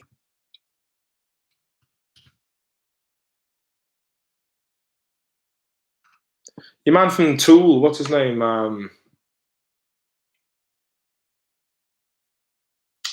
Danny Carey, is it? Or is that the drummer? He's solid and all. Oh yeah, sure. What's his name? The Kevin Bacon lookalike from Alter Bridge. Miles Kennedy. He's solid as well, isn't he? Brian Robertson of Thin Lizzy, another one, didn't we? Dimebag should be much higher. It's fucking. It's almost blasphemous to guitar. And in fairness, Scott, Zach Wild, man, he's unreal. Didn't make it. Martin, it's Buckethead solo stuff, mate. Listen to Dawn Appears by him. It's Buckethead solo. And Soothsayer. You know what? I'll put in Buckethead. I seen him at Leeds when I was with Toured Off in 2002 when we seen Guns N' Roses. I wasn't. I didn't appreciate it at the time, but like I was like, oh, it's not the same without Duff and Izzy and the boys. Them lads spend too much time playing with their tools. Miles Kennedy, grand, good on you, Lauren. You know the crack. John Sykes. Actually, I was in Los Angeles in 2011, and I went into what's the guitar? What's the fuck? No, it was a Mezza Boogie place. It was across from Guitar World, whatever you call it. And I went in, and this guy, they were making a purple caiman skin Mezza Boogie tube cab, and I was like, fucking hell, man, this is a great spot. How much is that? Dual rectifier and all this, and I went, and they're like, this one we're building right now is for John Sykes of Thin Lizzy, and I was like, fuck me, man, some big boys, some big boys, some big boys. Andrew Keneally's fairly swift on the Gitbox, I hear. Oh, nice boys. You should also, any of you guys who haven't joined this channel's Discord, I will send a little touch. And look, if you've got any comments about this, if you're watching this afterwards, or even if you've watched it now and you want to leave some chats in the comment section, who you thought in terms of, interesting guitarists that should have made it onto the list, please do put it in the comment section. I'd like to discover more as well, because sometimes someone just says, oh yeah, check out this album. It just opens a whole window. Like the window is open, man. You can like crawl out of it or crawl into it. Depends on the window. But yeah, you should drop that in the comment section, and please do give the thumbs up as well, because apparently it does put me up there. I've noticed the subscriber count has been growing lately, which is good. I heard it's actually more difficult to go from 0 to 1,000 than it is 1,000 to 10,000. So that's an interesting touch, if ever there was one. Sting's Digests after you. Yeah, Sting. Do you remember Sting did this kind of like folky Northern English stuff like, oh, my father was down at the chippy. Oh, thou shall have a little fishy on a little dishy. Oh, when the boat comes in, kind of stuff. It was well rustic. Oh, fucking Shawnee's already on the case, man. Here's another one, hey. There's another one there for you. John Mayer, another one. Wasn't he going out with was it Jennifer Aniston? Were they married or something? Was it? Oh yeah, fucking Whitesnake, man. Tawny Kitten. Shawnee knows the crack, man. In the still of the night, I hear a wolf now knocking around my door. Actually, I was working for Live Nation back in the day. I met the keyboard player from Whitesnake backstage, and I said, fucking hell, man. You look like Jimmy Page. He didn't like that and just left. Jared Dempsey. Triple X Temptation was a good artist, in my opinion, before he got whacked. Nothing to do with guitarists, just a decent artist with potential. Mark Shortall, is there anything more boring in the world than seeing featuring Sting? Do you remember when Sting was on Newsnight with Jeremy Paxman that time? And he's talking about, well, I have been working with the chief of the Amazon rainforest to protect the tribes of the Amazon, and also with the damage to the climate we're doing. And he's like, well, in all due respect, Sting, you do travel with your entourage of 100 people. Surely there must be a lot of carbon emissions there. And Sting was like, yes, but I need those people. I need the stuff that those people carry around. I didn't like Extentation, says Michael Keeley. Kylie, he sounded all right, but his lyrics weren't great. Who was the lad who had the heroin overdose there last year? McMira. What was his name? I think that's a fucking Swedish whiskey, actually. Macmillan. Sting was a blast in Lock, Stock, and Two Smoking Barrels. Otherwise, he's shit.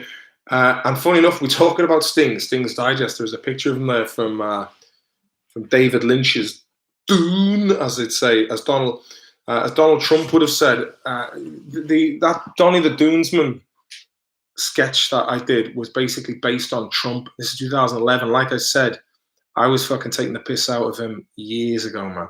And I was watching this thing where he's going to a golf course he's buying and opening up in Scotland, and he goes, I call this great golf course after my grandmother who came from this area, the Great Dunes of Scotland. So that's where it was called. Donnie the Dunesman came from. Mac Miller, that's the one, yeah, Mac Miller. Fantastic songwriter and a decent bassist, but a pretentious git. Sting, I mean. Yeah, he was good in fairness. I'd say he fucking slept with a couple of brazzers in his time. Speaking of which, I think maybe it might be time to play an old tune-in for you. I play a bit of fucking Buckethead, will I, hey? Oh ho ho. Oh ho.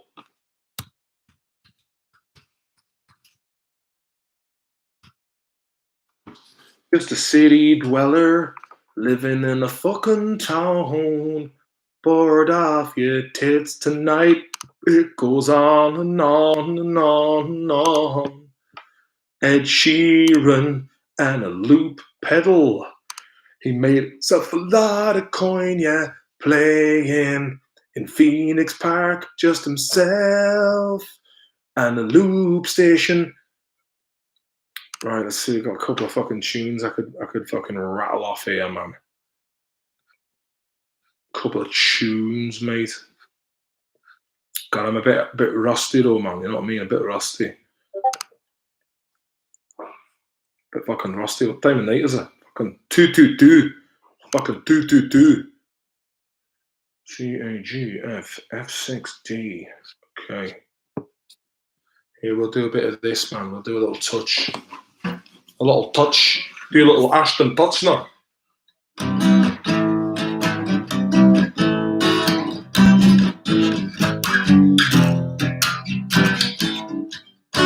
Sorry, I actually was reading it and then didn't concentrate. Left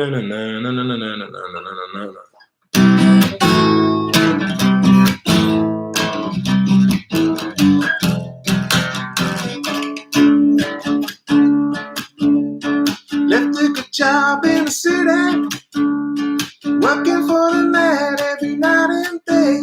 I never lost a minute of sleep, worrying about the way things might have been.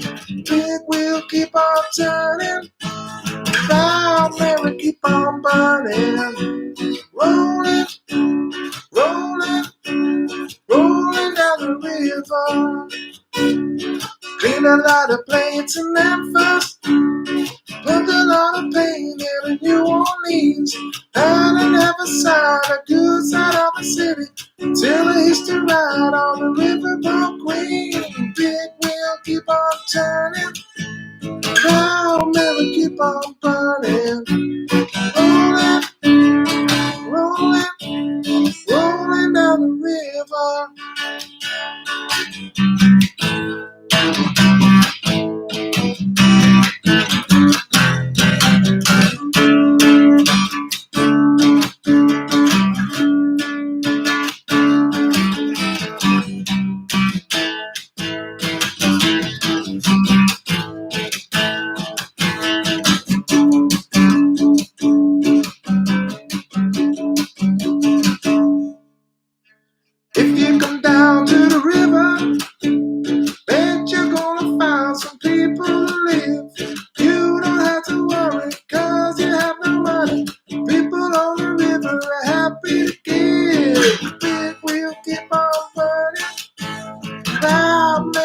on burning, rolling, rolling, rolling on the river, rolling, rolling, rolling, rolling, rolling down the river.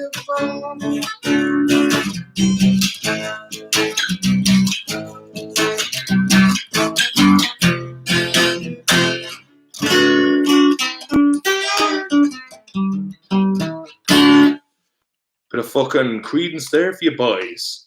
A bit of credentials. Larry Carton solo on Kid Charlemagne is tops.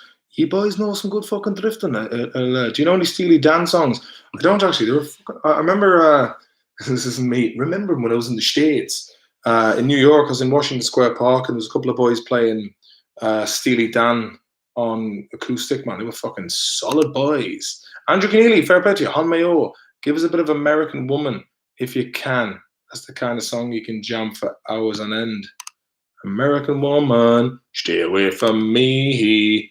American Woman, would you let me be?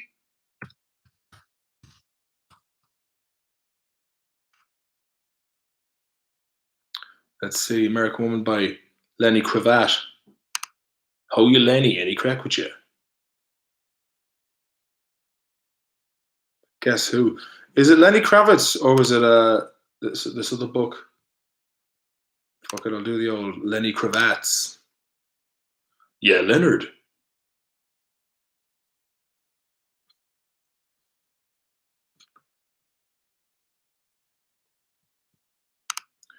Lenny Kravitz, the pipes are calling. Tonight. Oh yeah, here we go. A bit of fucking American Woman job. American Woman, goodness, you're mine. American Woman, she's gonna mess your mind. American Woman, she's gonna mess your mind. American Woman, she's gonna mess your mind. A-M-E-R-I-C-A-N.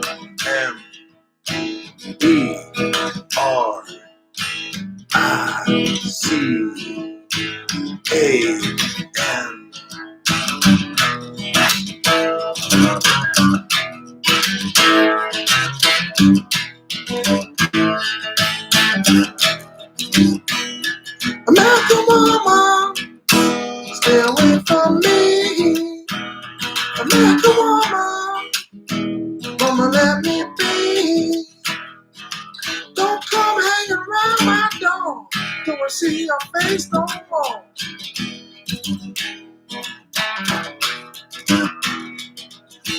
I got more important things to do. Spend my time growing old with you. Now, woman, I said stay with me. American Woman, listen to what I say.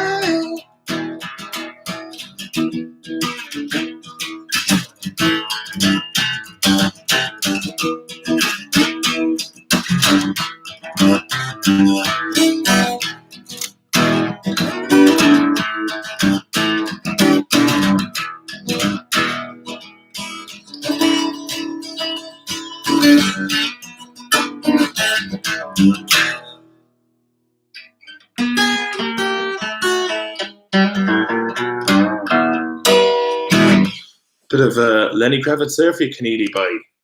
That's the first time I ever played that one. So it was a roll up a steamer, says Dan Costello.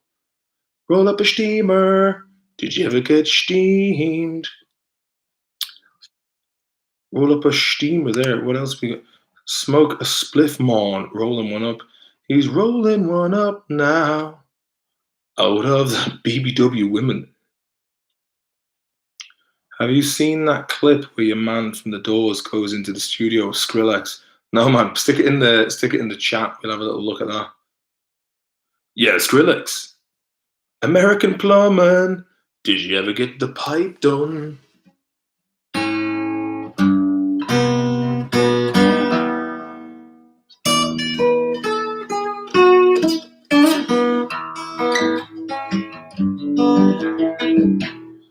BBW woman.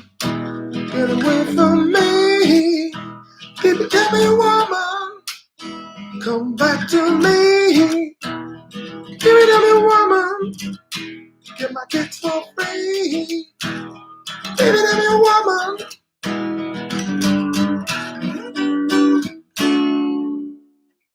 Bigger is in too, as French as two would say. Fair play to Michael Keeley. The music was always the fucking touch.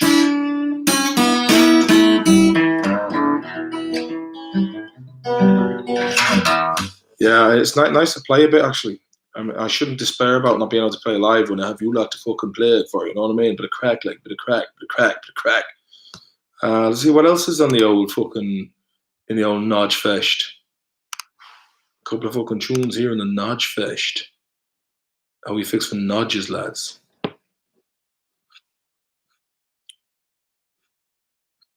might play this one because we was talking about Blur earlier on. It's a finicky old one. She's finicky enough.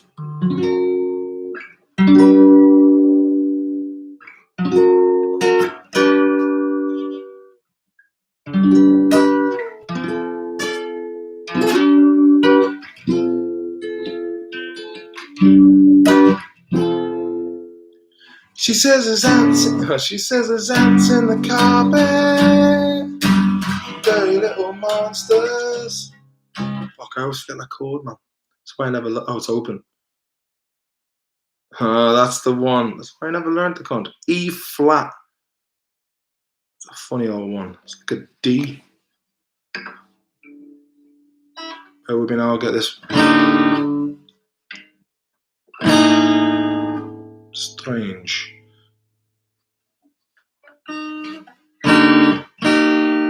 She says there's ants in. Oh, fuck it. She says there's ants in the carpet. Dirty little monsters. Eating all the morsels. Picking up the rubbish. Gives her effervescence. She needs a little sparkle. Good morning TV. Okay, good morning TV. Ah, there we go. You're looking so healthy. We all say we don't wanna be alone. We wear the same clothes cause we wear the same. We guess we dry lips when we say goodnight. And every century, oh, it's nothing special. Sex on the TV. Everybody's at it.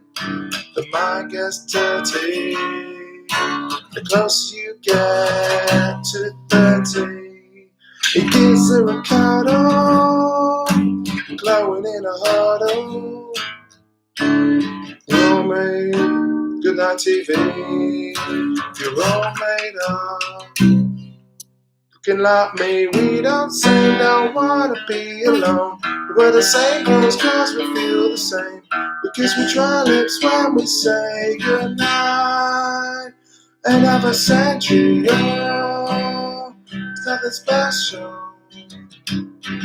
When you need her, yes you can. We all say don't want to be alone. We wear the same clothes cause we feel the same. We kiss with dry lips and we say goodnight.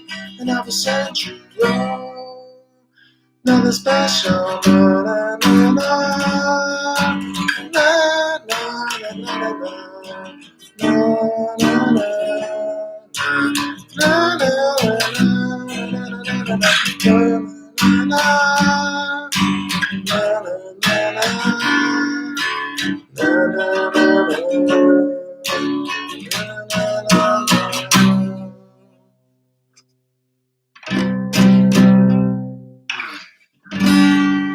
Yeah, that was fucking handy enough, man. It wasn't as hard as I remembered it.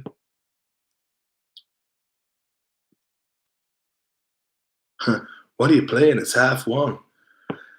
Fucking is, man. It's 2:30 here. You need a spliff to get you sleepy Edward, you madman. Yeah, I was actually. It was either do a live stream tonight, which would be productive, and played Days Gone on the PlayStation, which is, fuck me, man, it's probably one of the best games I've played since Fallout or The Witcher. It's great crack. American stateside, stay away from me, girlfriend. Oh, here, I'm going buying a fridge for 200 quid. I'm getting half the business. We're business partners. Fair play to him. Any ABBA, a bit of a Swedish vibe. Let's see if we get some handy ABBA. ABBA can be old fucking tricky enough old stuff. Tricky. There's a couple of little chords that'll fuck you up in the heat of the night. Mamma Mia's after you. The winner takes it all. Takes it up the bum. Bit of Fernando or something.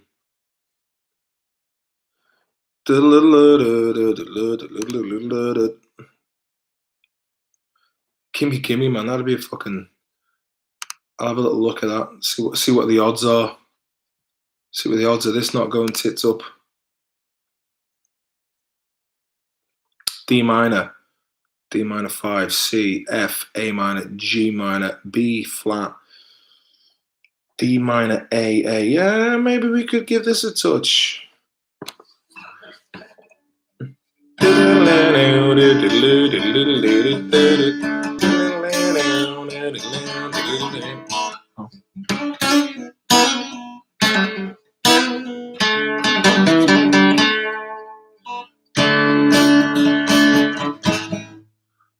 The 1, 2. Okay, that's a strange one.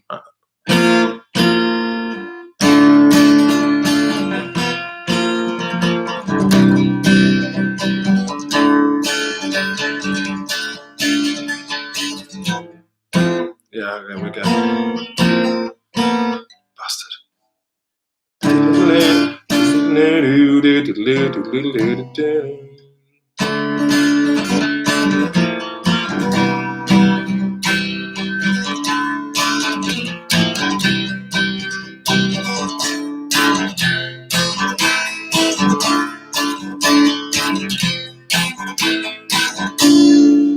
Half past 12 and I'm watching the late show in my flat all alone. How I hate to spend time evening on my own. Autumn wind blowing outside window as I look around the room, and it makes me feel depressed, see the gloom. There's not a soul out there, no one to hear my prayer. Gimme Gina Carrera after midnight. Won't you put me in a sleeper hold, motorboat me tonight? I said, gimme Gina Carrera after midnight. Won't you hold me tenderly in the heat of the night? Movie starts at the end of the rainbow with that fortunate to win. It's so different from the world I'm living in. Tired of TV, I just open up the window. I gaze out to the night, but there's nothing there to see. No one inside. There's not a soul out there.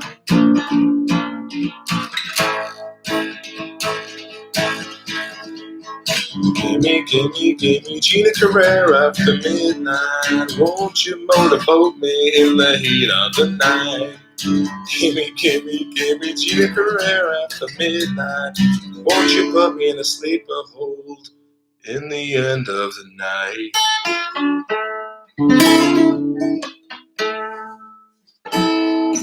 Yeah, that was a bit of gimme. I hope you like the twish there, like the rocky road to Dublin. What's the crack with the beard? Lord, I don't know, man. I'm seeing it. Sometimes I look at myself, I'm like, fucking hell, I'm starting to get a bit rough looking. A bit like Ian Beale when he fucked off that time in 2012. After a few tinnies here, feeling like the Kilimanjaro bud. Oh, had to be done.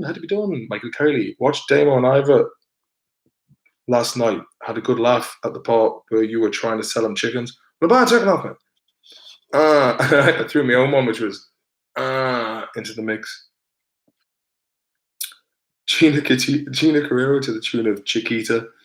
Anna Brown, if I was told 5 years ago that I'd be up listening to Edward Durkin's live stream singing ABBA at 20 to 2 in the middle of the pandemic, I'd have pissed myself. Adamine Brown, you and me both, bye. You and me both. Cheers to that, lad. She might as well crack open another one. I'd go for another 10 minutes. David Costello. Sure, your man was in fucking Eugene. Yeah, I'll show you a pic of myself and himself back in 2013. Show you no picture now, hey. A picture of myself in the boy. The younger brother, hey, the younger brother.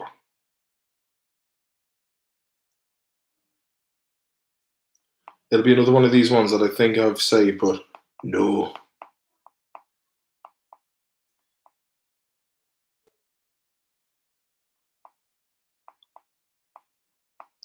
Where is it?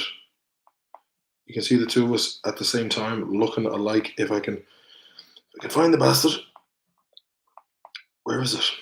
That's the fucking question. I have a lot of favourites in here. A lot of them of the kids and the dog. Nah, that was disappointing. I don't know where the fuck that's gone.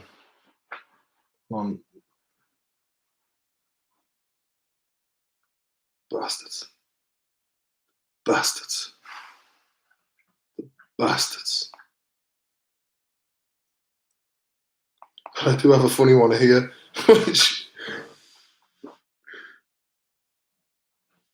For some reason, that was in my favourites.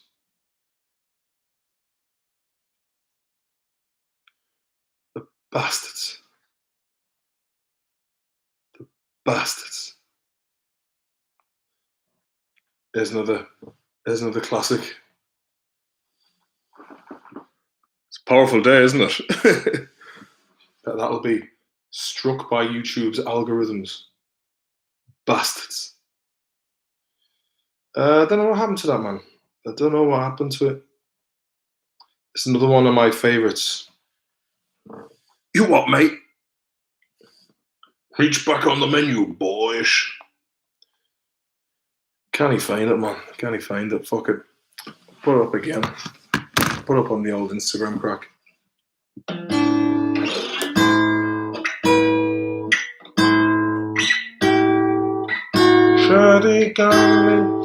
Pink Floyd, yeah.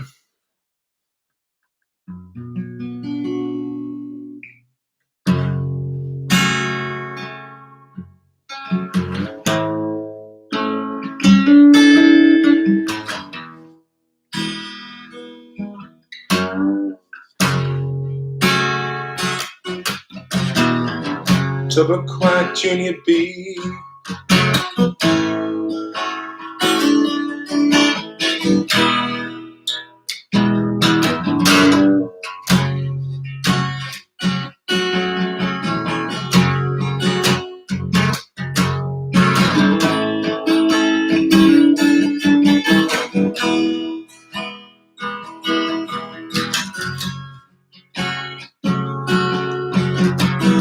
Waste the hours that make up a dull day.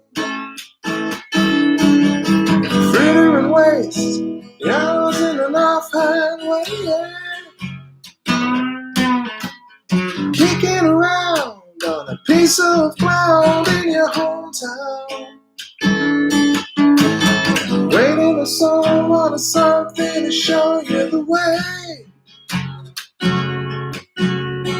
Tired of lying in the sunshine, staying at home to watch the rain.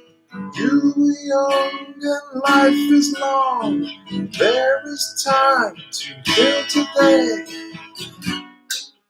Okay. And then one day you find 10 years you've got behind you. No one told you when to run.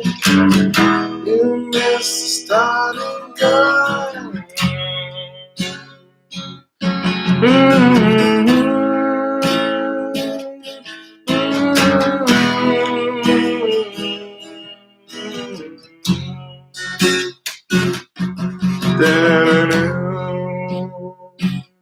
Na na na na.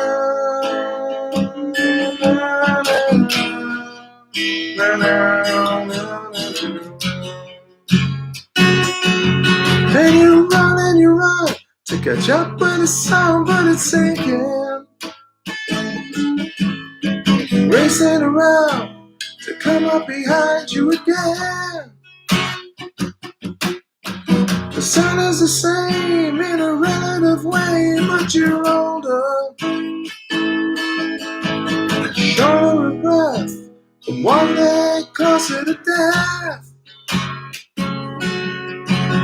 Every year is getting shorter, never seem to find the time.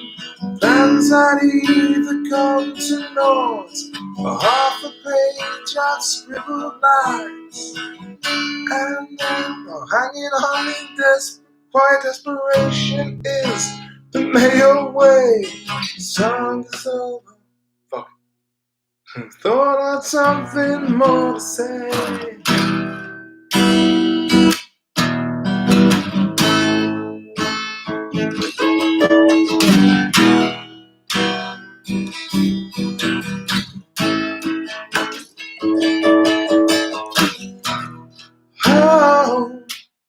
Home again.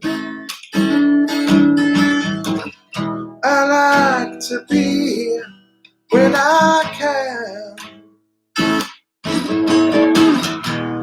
When I come home I'm tired. It's good to warm my bones beside the fire. Far away across the fields, tolling off the iron bell, calls the faithful to their knees to hear the music. I always fucked that last bit up, man. Those last chords. I wasn't gonna wing it. Tough Guy Spider-Man, LLC.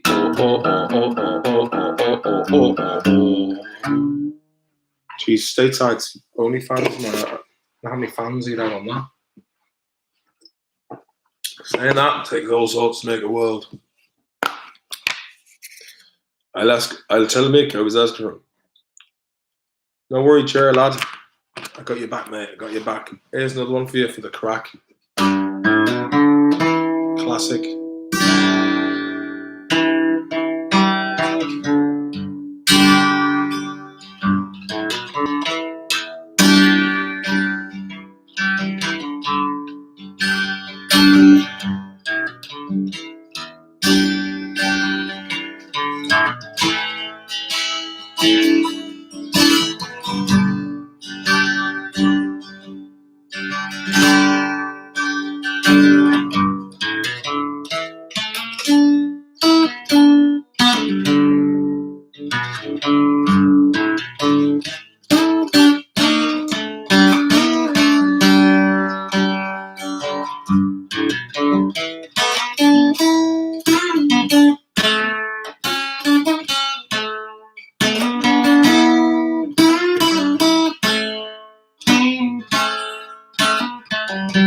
It's been a while since I did that.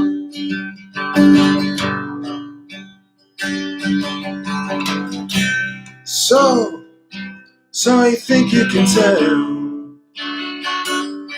heaven from hell, blue skies and rain, till you tell a green field, from the coast to your rail, smile from the veil. Do you think you can tell? Did they get you the train? Your heroes for gold, hot ashes for trees, hot air for a cool breeze, cold comfort for change. Did you exchange a walk on part of the wall for a lead role in the cage?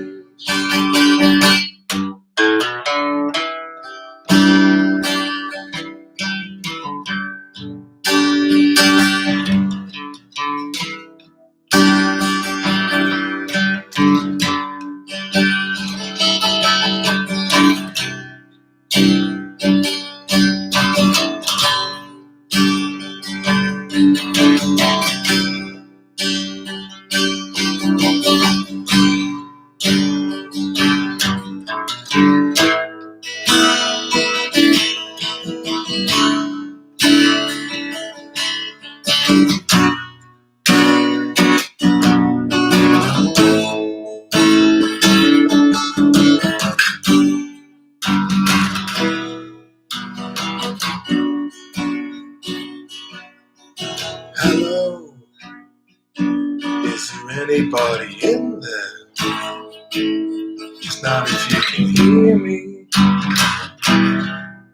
Is there anyone at home? Hello.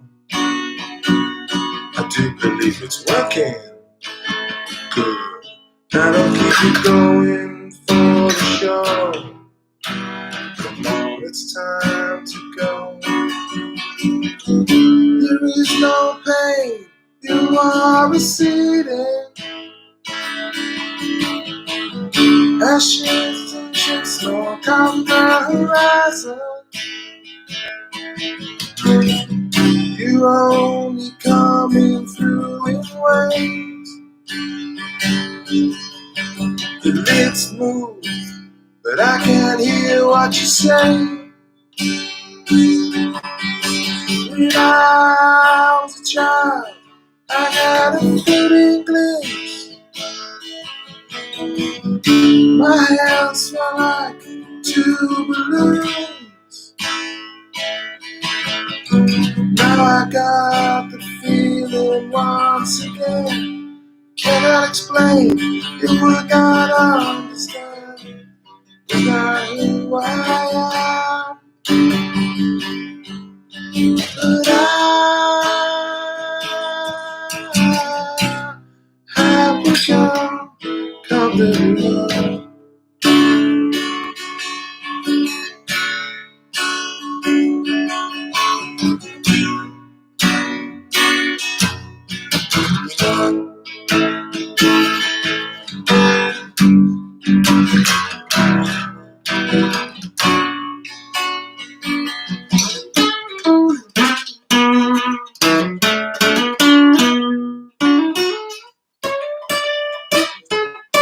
Sorry, fucked that one up. Thanks for the emoji that I sent from Mary. It means a lot to me. It's nice that you're still tuned in. Yeah, I haven't played Pink Floyd in a long time. It was always one of my fucking go-to. But then I realized that playing Pink Floyd songs like that live in pubs, for example, people just go. So yeah, but they're nice chill out tunes. But like Alice in Chains, like yeah, rock out the chains. And it's like a bit of Nutshell. And it's like oh fuck, good stuff nonetheless. I'm not knocking it. A pint, Tubber Quack.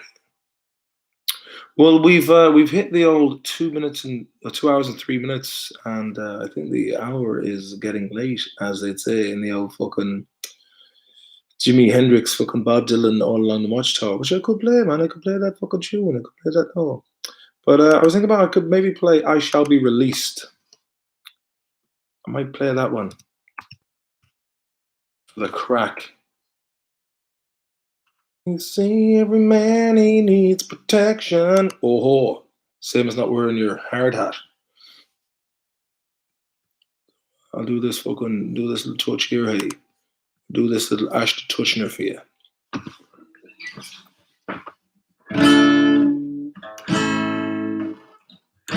They say everything can be replaced.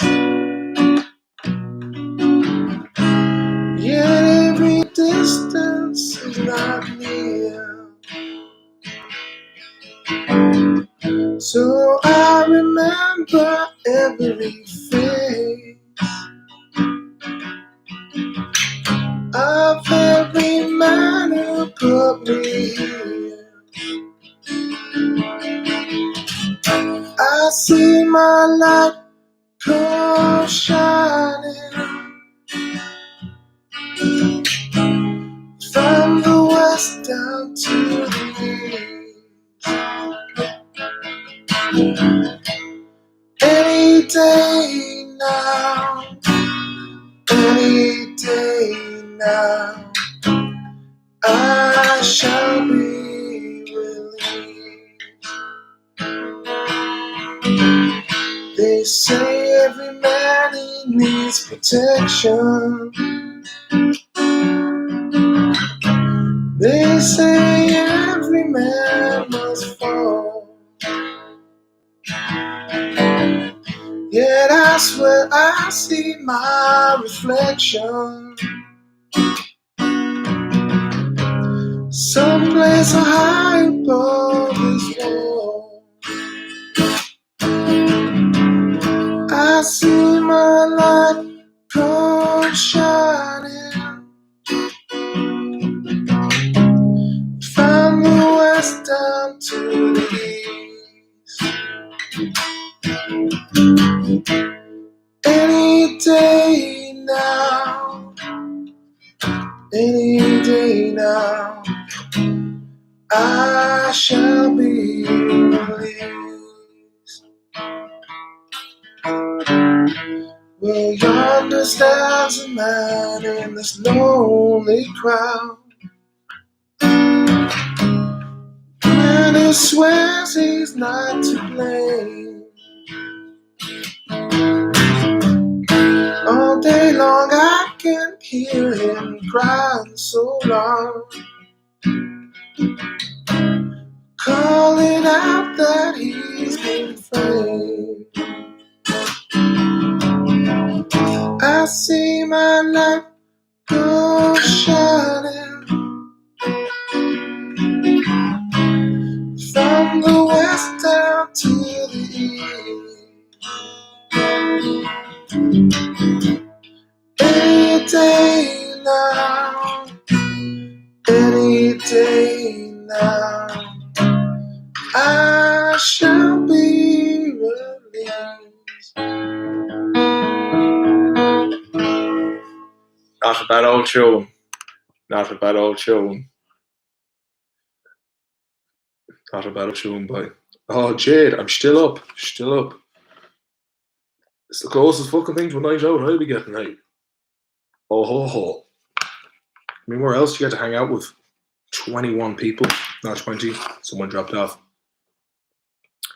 I'd say with Hardy Books being on Netflix, if there ever is a Series 5, it might full on blow up worldwide. It's a good point, Mikey. It's a good point. It's a good point. The Mitchell twins versus Joe Rogan and Jocko Willink. Who's Jocko? Check him out, man. He's a writer. Fuck me, he's one hard-looking bastard. Jeez, man. I'd say Rogan and that lad, they'd take the Mitchell brothers. Jeez, man, he's got a head on him like one of the Easter Island monuments. Strong fucking man. I'd say he's killed people for oil. The 1980s British Bulldogs versus Stephen French and Purple Ake. Odd bastards. Oh, horrible. Don't want to think about it. How about thinking about it? Yeah. 20 sound cunts. Back up to 21, man. Do you remember that film, 21, with Kevin Spacey? Ooh, was he touching people? Witnesses? Fucking hell. Those, funny how all those sex allegation people just died.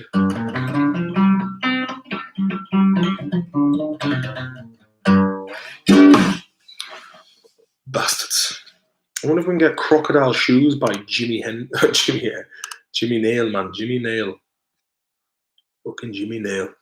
We'll leave on a fucking livener, will we? We'll leave on a fucking livener. How we fix for liveners? Jimmy Nail, man. Jimmy fucking Nail up there. Auf Wiedersehen and bet. Crocodile Shoes. Crocodile Shoes. Crocodile Shoes. We'll do it.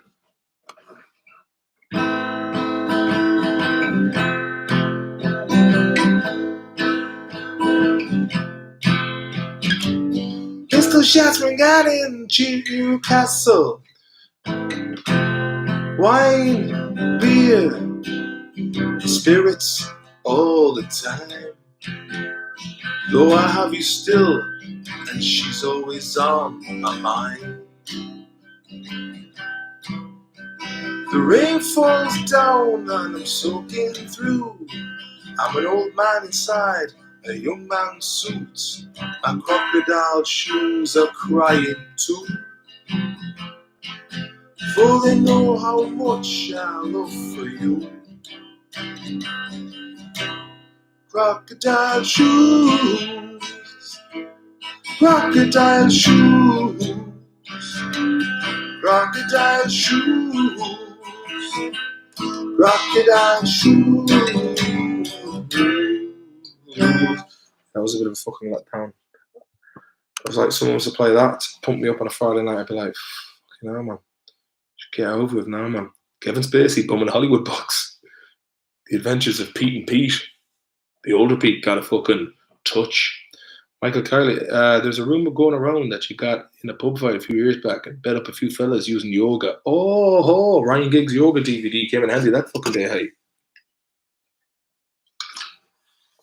Martin should do this every night. Something to do with it. A few tins and you can't go wrong. I should do it as often as possible, really. It's good crack. And you just can drop in or drop out.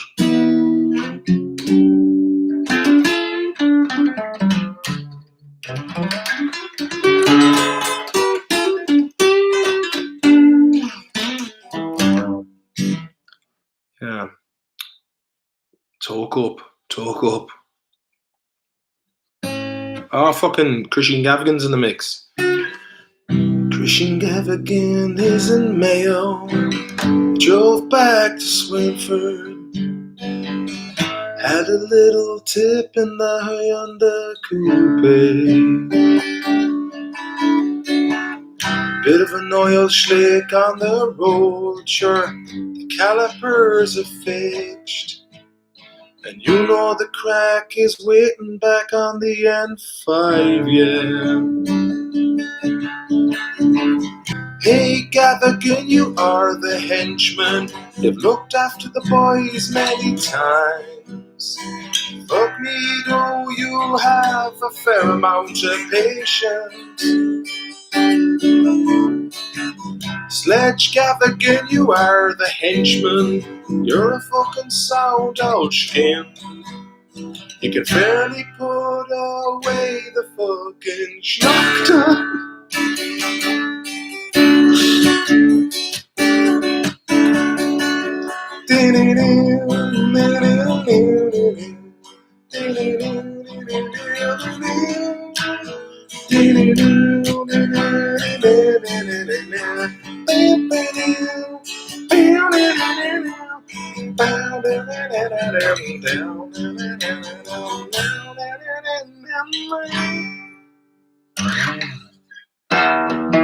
Oh, I haven't played that.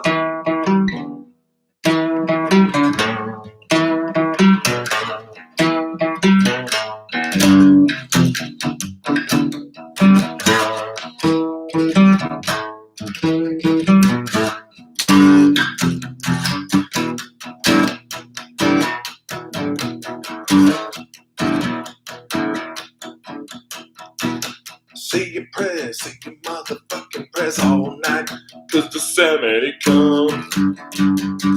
I'll pick you up, make you feel so fucking hot. Smoke a bowl or two. Smoke a bowl with Shawnee. Shovel in the snow.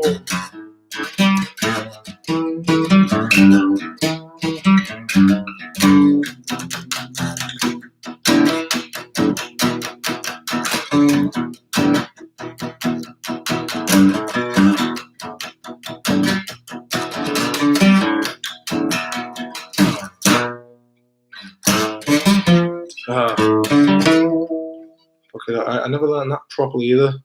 Oh, here's another.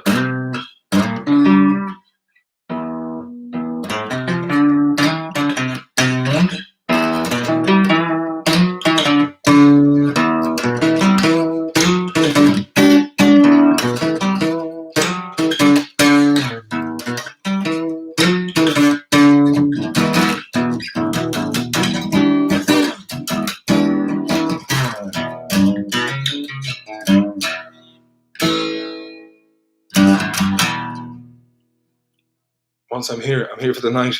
Lad like myself, once the stream is on, I'm never off it. I do that with other people. Oi.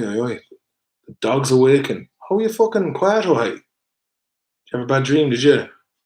What were you dreaming about, lad?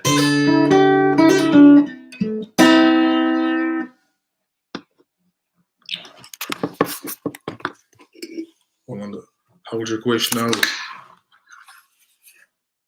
You alright, lad? Got the old Yeti box. I'm a great man for putting the microphone back in the box. So I don't want the box going missing, so I can carry it around. Right, I might have to fucking hit the road soon now, hey. I'm stoned to the bone here, like some super glued me to the couch. I'm too stoned to even go for a piss. Fucking lob the flute into the can there and work away like you're in the back of a bus airing bus. I remember a couple of years ago, Gavigan, fair play to you. We were on the way to Gavigan's in 2011. Myself, Owen, and Salmon went up to Dublin for a session. We met this big Glaswegian guy, really big hefty fella. He got on in Longford, and he was like, "You lads want a couple of cans?" And he had a big bag of cans, fair play to him. And we were like, go on, yes. We were sourcing away on the cans. He's like, "I'm fucking dying for the push here, man. I'll piss into one of the cans." I'm like, "Nah, what are you doing, man? You can't fucking piss in the can on the back of the bus." And about 15 minutes later, I was like, the first one to do it. I had to hold on to that bad boy and just bin it when I got off. I wasn't going to just like roll down the back of the bus job. Last tune, Connor asked for the last tune. Dogs, hey, the only creature that will ever truly love you. Jared Dempsey knows the crack. Beautiful creatures. Beautiful creatures. We'll have another tune because the old Jimmy Nail effort was a bit of a fucking washout. Fair play to Jimmy Nail, man. One thing I didn't do was nail it. Crocodile shoes. Got the key wrong and all, didn't I? Big time. Big time. What other songs have we got on the fucking tabs list?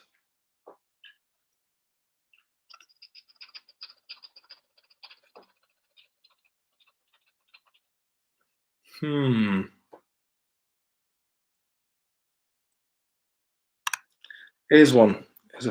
Here's a random one for you. A random one.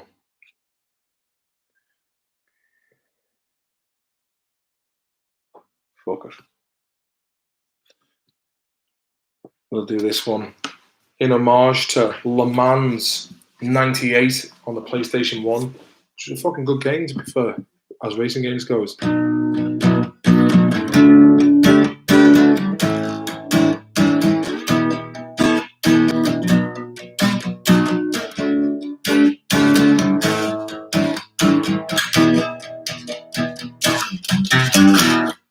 You just gotta get that little riff. Okay, you got a great car. Yeah, what's wrong with it today? I used to have one too. Maybe I'll come and have a look. I really love your hairdo, yeah. I'm glad you like mine too. Girl, we're looking pretty cool. Get you.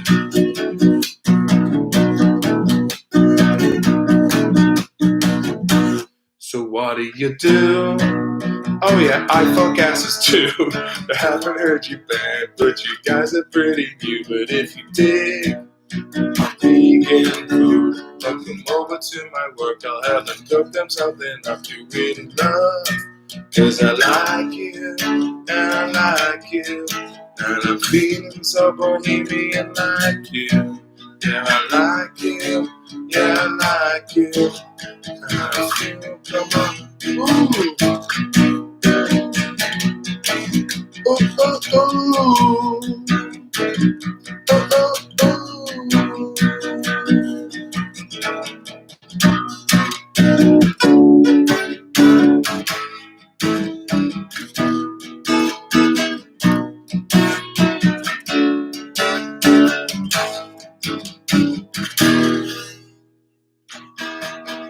Who's that guy just hanging at your back? He's looking kinda bummed. You broke up, that's too bad. I guess it's fair if he always pays the rent and he doesn't get bent about sleeping on the couch when I'm there.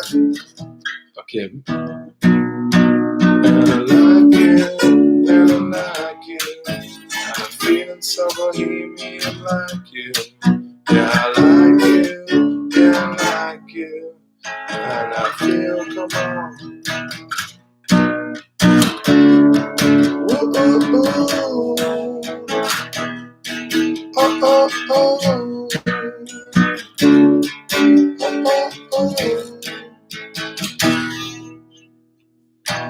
I'm getting wise and I feel bohemian like you.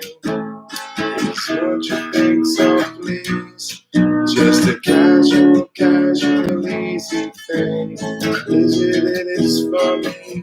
And I like you, I like you. I like you, I like you, I like you, I like you, I like you, I like you, I like you. And I feel woo!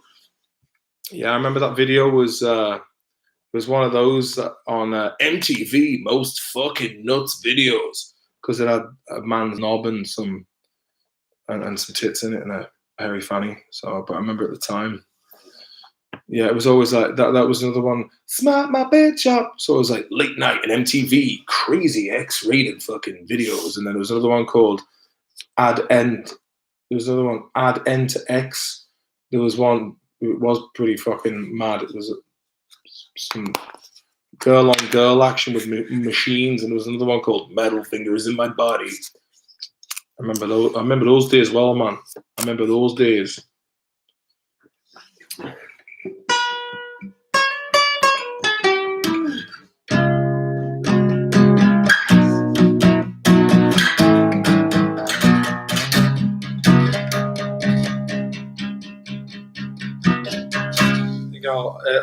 There's one last bonus one, because you're all hanging in there. And we talked about it earlier on, the Rolling Stones. Give Me Shelter. Better these be different chords, the ones I fucking learned back in 2007. But we'll give it a go, hey. We'll give it a go. It's not an easy one to sing. Well, it is, if you're fucking belting it out.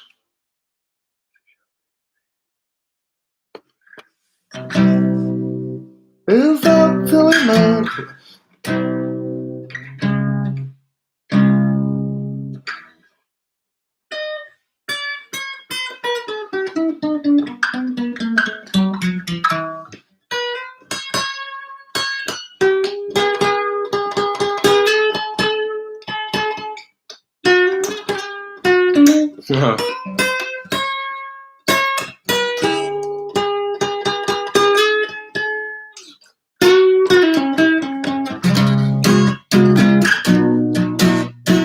Been a while since I've done this one.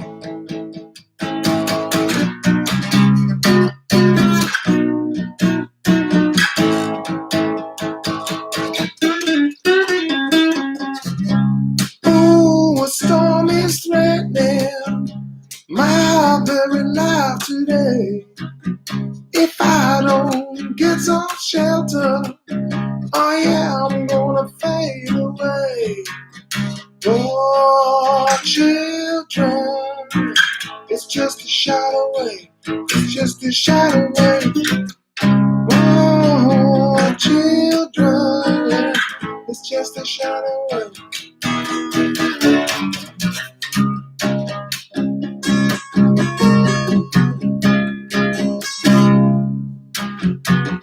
Oh, see the fire is sweeping all very streets today.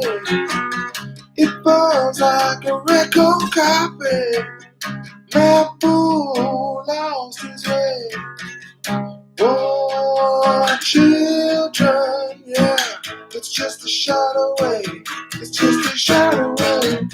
Oh, children, yeah, it's just a shot away. It's just a shot away, yeah.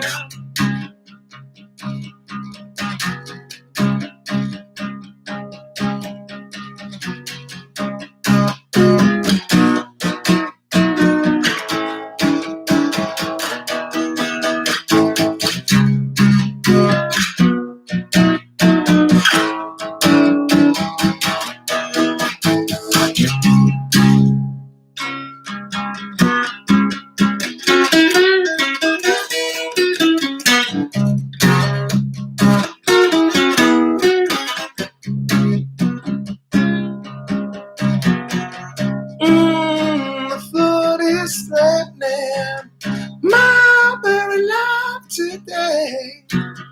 Give me a shelter. Oh, I'm gonna fade away. Oh, shadow wave. It's just a shadow wave. Whoa, children, yeah. It's just a shadow wave. It's just a shadow wave. Smile up, sister, yeah.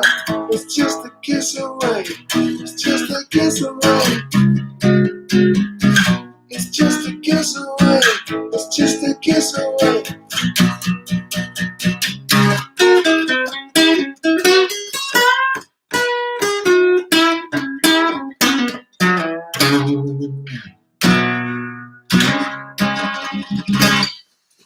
Whilst played that little number, not a bad old tune though. Bad old fucking tune, not a bad old tune. Did I ever play Shadow of Mordor on PS4? It's some game, hey. Yeah, they always look good, those Lord of the Rings games, but I fucking never. Is the chat? I thought the chat was. Can't beat it. Weed was crap expensive in Ireland. Get barely anything for €50. Word. Adam Brown, I know it's rubby over here, but look at you get 3.5, 50, for fuck's sake. The bastards. Bushwick Haze. Dirty old Bushwick. Bushwick Haze in States, also known as the Kind Bud. I had a friend from New Jersey called Pat McHugh. He invited me down to South Orange. Well, I met him many moons ago in Dublin City. He came from New Jersey. He lived in Jersey City. And I was living in Brooklyn Bay Ridge at the time. Before I went to the States, me mind's eye thought it was like the movies. I left the ex-girlfriend with a broken heart and I took off on a plane after getting the passport in Mosman Street in Dublin.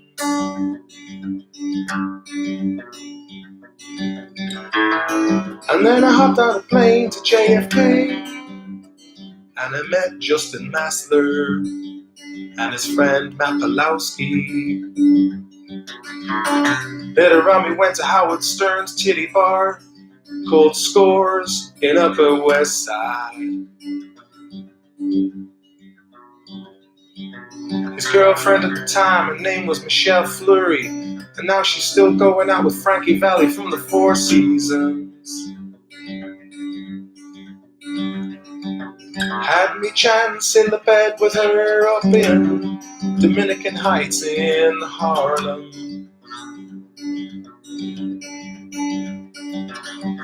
Smoked myself too much green and listened to Pink Floyd, The Wall, it was quite depressing.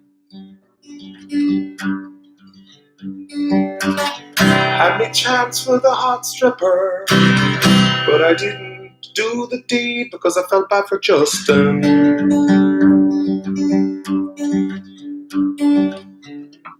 So I left with him in the heat of the night. It was fucking freezing. It was February in Manhattan. We went to a place that sold fried chicken, then took the R train all the way down to Brooklyn.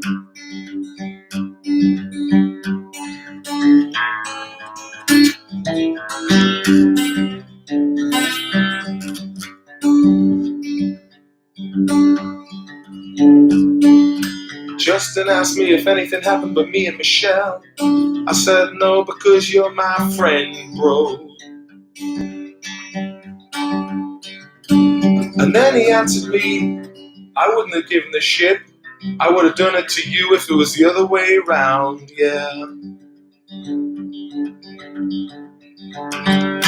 Can't put the genie back in the bottle, and now she's going out with Frankie Valli, baby. True story, man, 2006. Jeez, a man can fucking write tunes when I'm on the old live chat. Straight off the top of my head job. 3 chords and the truth. Dingo's jeans. Right, it's been a lovely old 2.5 hour session here, fair play to you. A real mega marathon, and it's been great crack. It's a nice little touch with you all. And give your thumbs up and show an old few comments afterwards if you're watching this later. Tubber Quack and the boys, you're chatting away there. Fucking, I like it's a nice little community you've got going on here. And do join into the old Stings Digest Discord group there as well. But thank you very much to everyone for the super chats. Everyone for also the if Shawnee could put up the petition there, the old petition. I wonder if I still got. There's a Discord group, and Shawnee might stick up the old. If you can find it, the old petition. Spread the word. Series 5. Let the people speak. They want it back. Watching while eating a Chinese takeaway with H had to be done. Fair play to you. Char siu curry, was it?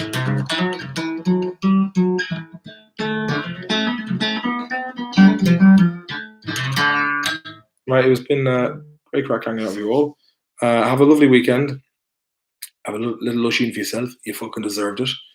And I'll go and fucking hit the wooden hill now. But it's been good old crack.